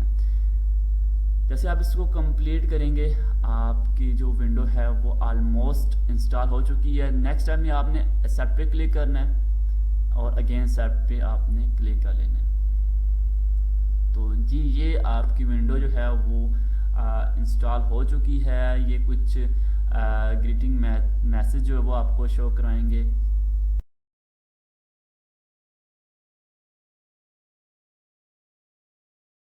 विंडो का डेस्कटॉप व्यू है वो आपको नज़र आ रहा होगा। ये सिंपल स्टेप्स थे जो एक विंडो को इंस्टॉल करने के लिए यूज़ होते हैं। आज इस वीडियो में हम जो सॉफ्टवेयर कवर करने वाले हैं वो वीडियो प्लेयर है। यूजली आपको कंप्यूटर के अंदर बहुत टाइप की वीडियोस को प्ले करना होता है, तो उसके लिए आप कौन सा सॉफ्टवेयर यूज़ करें। वैसे तो विंडो में अंदर आपको बहुत सारे जो है ना ऑलरेडी प्लेस मिल जाते हैं जिसके थ्रू आप वीडियोस को प्ले कर सकते हैं। फॉर एग्जांपल मैं आपको दिखा देता हूँ। अगर आपने ये वीडियो प्ले करनी है, जैसे आप इसके ऊपर राइट क्लिक करेंगे और ओपन विथ करेंगे तो आपको यहाँ 3-4 किस्म के वीडियो प्लेयर मिल जाएंगे, जैसे कि media player, movie and TV और विंडो मीडिया प्लेयर। ये इनके अपने एम्बेडेड किए हुए मीडिया प्लेयर्स होते हैं जिनके थ्रू आप कोई वीडियो प्ले कर सकते हैं। लेकिन कुछ ऐसी वीडियोस होती हैं, कुछ ऐसी उनके साथ एक्सटेंशन लगी होती हैं जिनको ये सपोर्ट नहीं करते। उन वीडियोस को प्ले करने के लिए आपको फिर एक्सटर्नली कोई सॉफ्टवेयर डाउनलोड करना पड़ता है जो उस वीडियो को प्ले करे। जैसा कि मैंने ऑलरेडी डाउनलोड किया हुआ है VS मीडिया। ये ओपन सोर्स और फ्री ऑफ कॉस्ट एक सॉफ्टवेयर है। मैं आपको कुछ इसका इंट्रोडक्शन भी करवा देता हूँ, जो कि आप इजीली गूगल पे जाकर उसको सर्च करें, वहाँ से डाउनलोड कर सकते हैं, विंडो के लिए भी, मैक के लिए भी। ये एक बहुत अच्छा सॉफ्टवेयर है जो कि बहुत पॉपुलर है एज अ वीडियो प्लेयर, तो इसको आप इजीली यहाँ से डाउनलोड करें। सबसे पहले जो सॉफ्टवेयर मैं आपको बताऊंगा वो ऑडासिटी है।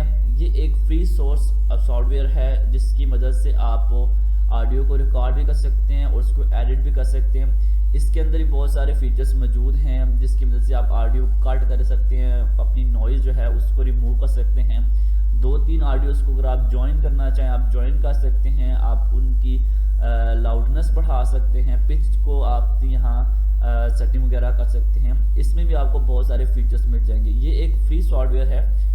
और जो सेकंड मैं आपको बता रहा हूँ वो एडोबी का ऑडिशन, ये एक पेड सॉफ्टवेयर है। ज़ाहिर सी बात है आप ये एक पेड सॉफ्टवेयर है तो इसमें जो फीचर्स होंगे वो बहुत ज़्यादा होंगे। लेकिन अगर आप पेड की तरफ नहीं जाना चाहते हैं, आप फ्री जो मैंने आपको बताया है सॉफ्टवेयर आप वही बाय कर लेते हैं, तो आपका काफ़ी अच्छा खासी अमाउंट में जो वर्क है ना वो आपका वहाँ से हो जाएगा। तो ये जो लोग जो प्रोफेशनल होते हैं या जो म्यूज़िक के रिलेटेड होते हैं लोग, तो वो ये पेड सॉफ्टवेयर बाय कर लेते हैं। लेकिन अगर आप एक यूट्यूब चैनल बनाना चाह रहे हैं, अपनी वॉइस में से सिंपल नॉइज़ खत्म करना चाह रहे हैं, वॉइस को कट करके उसको थोड़ा एडिट करना चाह रहे हैं, तो आप फ्री वर्जन की तरफ जाएं, पेड वर्जन की तरफ आप चाहे ना जाएं। सॉफ्टवेयर के बारे में बात करेंगे जो कि जिप फाइल को अनजिप करने के लिए यूज़ होते हैं। बहुत सारी फाइल हमारी कंप्रेस हुई होती हैं, जिप हुई होती हैं, उनको ओपन करने के लिए, उनके फोल्डर्स को देखने के लिए, उनकी फाइल को देखने के लिए जो सॉफ्टवेयर हम यूज़ करते हैं, आज उसी सॉफ्टवेयर के बारे में हम बात करेंगे। यूजली क्या होता है, जो बड़े बड़े सॉफ्टवेयर्स होते हैं या हमारे पास बहुत मिकदार में फाइल्स होती हैं, तो हम उनको एक फोल्डर में डालकर उनको जिप कर देते हैं और इजीली हम एक दोस्त को दूसरे दोस्त को हम अपनी जो फाइल है वो इजीली ट्रांसफ़र कर सकते हैं। जिस तरह आप एक रूम की मिसाल ले लें और रूम में किताबें जो हैं वो बिखरी पड़ी हुई हैं और आप उन सब को समेट कर एक बैग में डाल देते हैं और बैग को जिप के थ्रू बंद कर देते हो। सेम इस तरह बहुत सारी फाइल जब बिखरी पड़ी होती हैं तो उन सब को हम कलेक्ट करके एक फोल्डर में डालते हैं और उस फोल्डर को हम फिर जिप कर देते हैं। उस फोल्डर को ओपन करने के लिए आपको सॉफ्टवेयर की जरूरत पड़ती होती है जिसका नाम है WinRAR। ठीक है, अगर आपको कहीं भी इस तरह का आइकन नज़र आ रहा हो तो आप समझ जाइएगा ये जो फोल्डर है ये जिप हुआ है। इसके अलावा आप इसकी फाइल टाइप पे जाकर भी देख सकते हैं। जैसे मैं राइट क्लिक करता हूँ, यहाँ प्रॉपर्टीज पे जाकर आप यहाँ दे सकते हैं फाइल नेम के साथ एक्सटेंशन लगी होती है जिप की। तो मीन ये एक कंप्रेस फाइल है, एक जिप फाइल है। इसको ओपन करने के लिए जो सॉफ्टवेयर आप यूज़ करते हैं उसका नाम है WinRAR। ठीक है, आप इजीली गूगल पे जाकर इसको सर्च करें और वहाँ से आप उसको डाउनलोड करके अपनी RAR और जिप फाइल दोनों आप यहाँ से ओपन कर सकते हैं। सबसे पहले जो सॉफ्टवेयर मैं आपको बताने वाला हूँ वो है शॉर्टकट। ये फ्री ऑफ कॉस्ट है और ओपन सोर्स जो है वो सॉफ्टवेयर है। इसकी मदद से आप इजीली अपनी वीडियो को एडिट कर सकते हैं और उनमें साउंड वगैरह एडिट कर सकते हैं। अगर आप थोड़ी सी एडवांस लेवल की एडिटिंग करना चाहते हैं तो आपको फिर रेकमेंड किया जाता है फिल्मोरा। आप फिल्मोरा को इंस्टॉल करें, मगर ये पेड सॉफ्टवेयर है और इसका ट्रायल वर्जन आपको मिलता है कुछ दिनों के लिए, लेकिन आपको अगर इसको फुल असेस करना है या इसके एडवांस फीचर्स को असेस करना है तो आपको परचेज़ करना पड़ेगा। तो अगर आपने इससे मज़ीद भी एडवांस एडिटिंग करनी है तो देन आप एडोब प्रीमियर को यूज़ करें। इसके अलावा एडोब आफ्टर इफेक्ट वो भी हाई लेवल वीडियो एडिटिंग के लिए VFX के लिए वो यूज़ किया जाता है। अब एक बात आपने ये भी माइंड में रखनी है, जब आप एडवांस एडिटिंग की तरफ जाते हैं, एडवांस सॉफ्टवेयर की तरफ जाते हैं तो यूजली आपको उनको पेड मिलेंगे, आपको उनको परचेज करना पड़ेगा। लेकिन एक और चीज़ आपने भी साथ माइंड में रखनी है, जब आप एडवांस एडिटिंग करने का सोचते हैं तो आपका सिस्टम भी एडवांस होना चाहिए। इन सॉफ्टवेयर्स की रिक्वायरमेंट भी बड़ी हाई होती है, ठीक है। अगर आपका कंप्यूटर एडवांस नहीं है, आपका सिस्टम इतना अच्छा नहीं बना हुआ, तो आपको मैं रेकमेंडेड यही करूँगा कि आप शॉर्टकट ही यूज़ करें, इन सॉफ्टवेयर के ऊपर आप फिर ना आएँ, ठीक है। ये सॉफ्टवेयर जो है वो प्रोफेशनल लोग यूज़ करते हैं जिनके पास सिस्टम भी अच्छा होता है और इसको परचेज़ करने की सलाहियत भी रखते हैं, तब भी वो लोग इसको परचेज़ करते हैं। तो खूब आपको मेरी बात समझ आ गई होगी कि आप जैसे एडवांस एडिटिंग की तरफ जाएंगे तो आपको सिस्टम भी एडवांस चाहिए होगा, आपको सॉफ्टवेयर भी एडवांस चाहिए होगा और आपको सॉफ्टवेयर को ख़रीदने के लिए आपको पैसे भी लगाना पड़ेंगे। तो आई होप आपको कोर्स पसंद आया होगा। अगर आपको कोर्स पसंद आया है तो लाजमी चैनल को सब्सक्राइब कीजिएगा। मिलते हैं नेक्स्ट वीडियो में। Keep watching. अल्लाह हाफिज़।